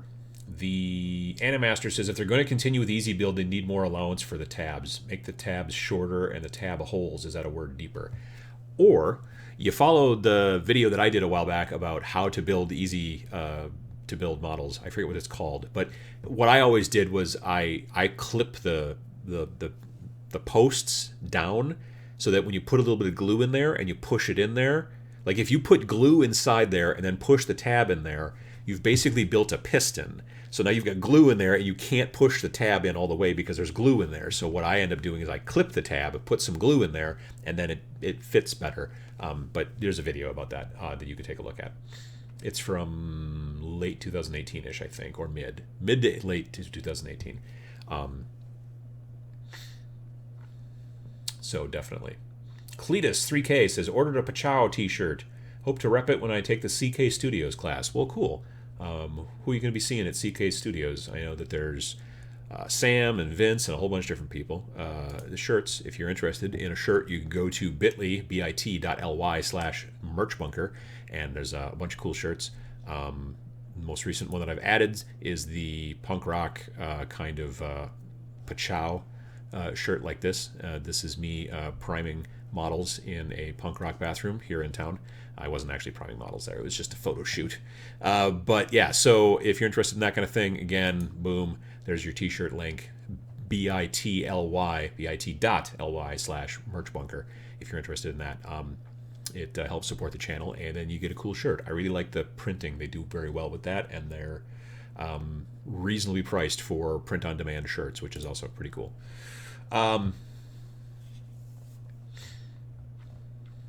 Lonely Brick says I think I'd prefer it was on legs, like the Dune Crawler. The transport on legs. I would think it would go slowly then. But yeah, it might be kind of cool. I could see that.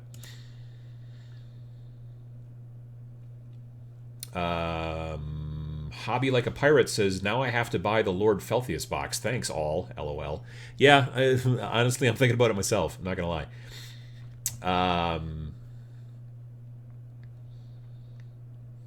Brian Griffith says, the Fleecy Parade has begun. Someone, you guys could pick that up, huh? Yeah, someone was meowing, and I don't know if it was Maggie, who would be on a Fleecy Parade, or if it was Carlson. Sometimes he likes to... Sometimes Carlson likes to know he's going to go get a drink of water. I don't know why, but he will just start meowing like crazy to let us know he's going to get a drink of water. The Fleecy Parade, I explained that, I think, in the most recent Patreon, the Irregulars stream last month. One of the cats, Maggie, not the one that I picked up before, which is her sister, Margot. Maggie they have these ropes of like fleece that have been kind of braided. It's a cat toy. You wiggle it around and the cats jump around. Well, she will put one in her mouth and then walk around the house and then meow for no reason while she's doing it. And we refer to that as the Fleecy Parade. So, yeah, that's kind of where that's at.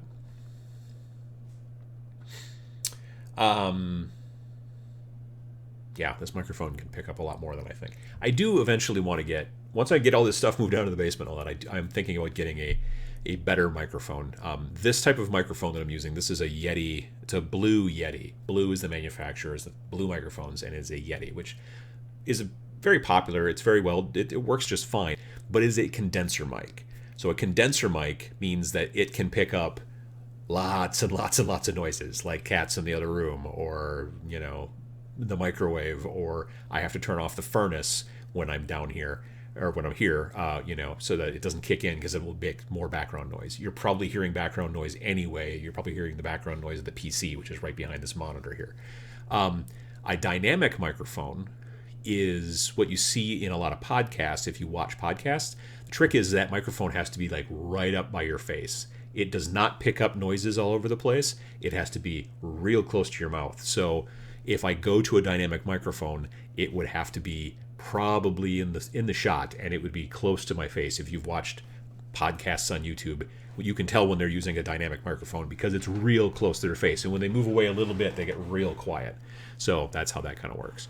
Whereas this microphone picks up my wife walking through the dining room and living room, because our house is very old and creaky. Sometimes it picks up Diesel walking through the house on the floor because he's kind of a tubbo. I mean, the vet says he's fine, but he's like 18 pounds because he's half Maine Coon, so he's kind of big. Anyway, Paul Noxie says, love the recent Sam tutorial with his glowing eyes. No one mentioned that, really. I was like, I found that screenshot of his face from the video, because I always, when you see, oh, the camera locked up. When you see me, like the screenshots that I use and stuff like that, it's always a situation of me taking an actual screenshot from the video. I don't like use some other picture. All right, let me just do that and put this back together.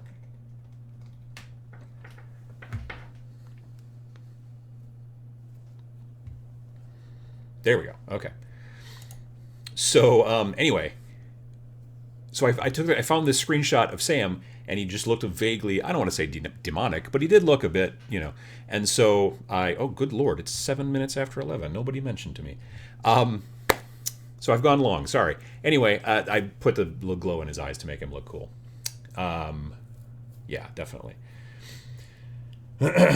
All right, so like I said, I've gone longer than I thought I was going to. It is 7 minutes after 11 in my neck of the woods. So thanks again for coming and listening to me yammer on about stuff. I hope I was able to answer some questions about Kill Team Elites, and I hope we were able to answer other questions in general about other stuff. That's pretty much it. Let's see. Next week is, I think next week on Saturday is the Patreon, the Irregulars chat, which is the private chat for the Irregulars that happens every once a month on the Saturday that's closest to the 20th. But next Sunday is not live show because it's the every other Sunday show, so it'll be the one after that. So I hope everybody has a good time. Keep hobbying. When Elites comes out, you may want to think about adding some of that stuff to your current kill teams and everything like that. And that's pretty much about it. I hope you have a happy Mother's Day. If it's Mother's Day in your neck of the woods, I'm going to be going to see my mother and my mother-in-law today, so I'll be busy doing that. And that's pretty much about it. All right. Thanks for watching.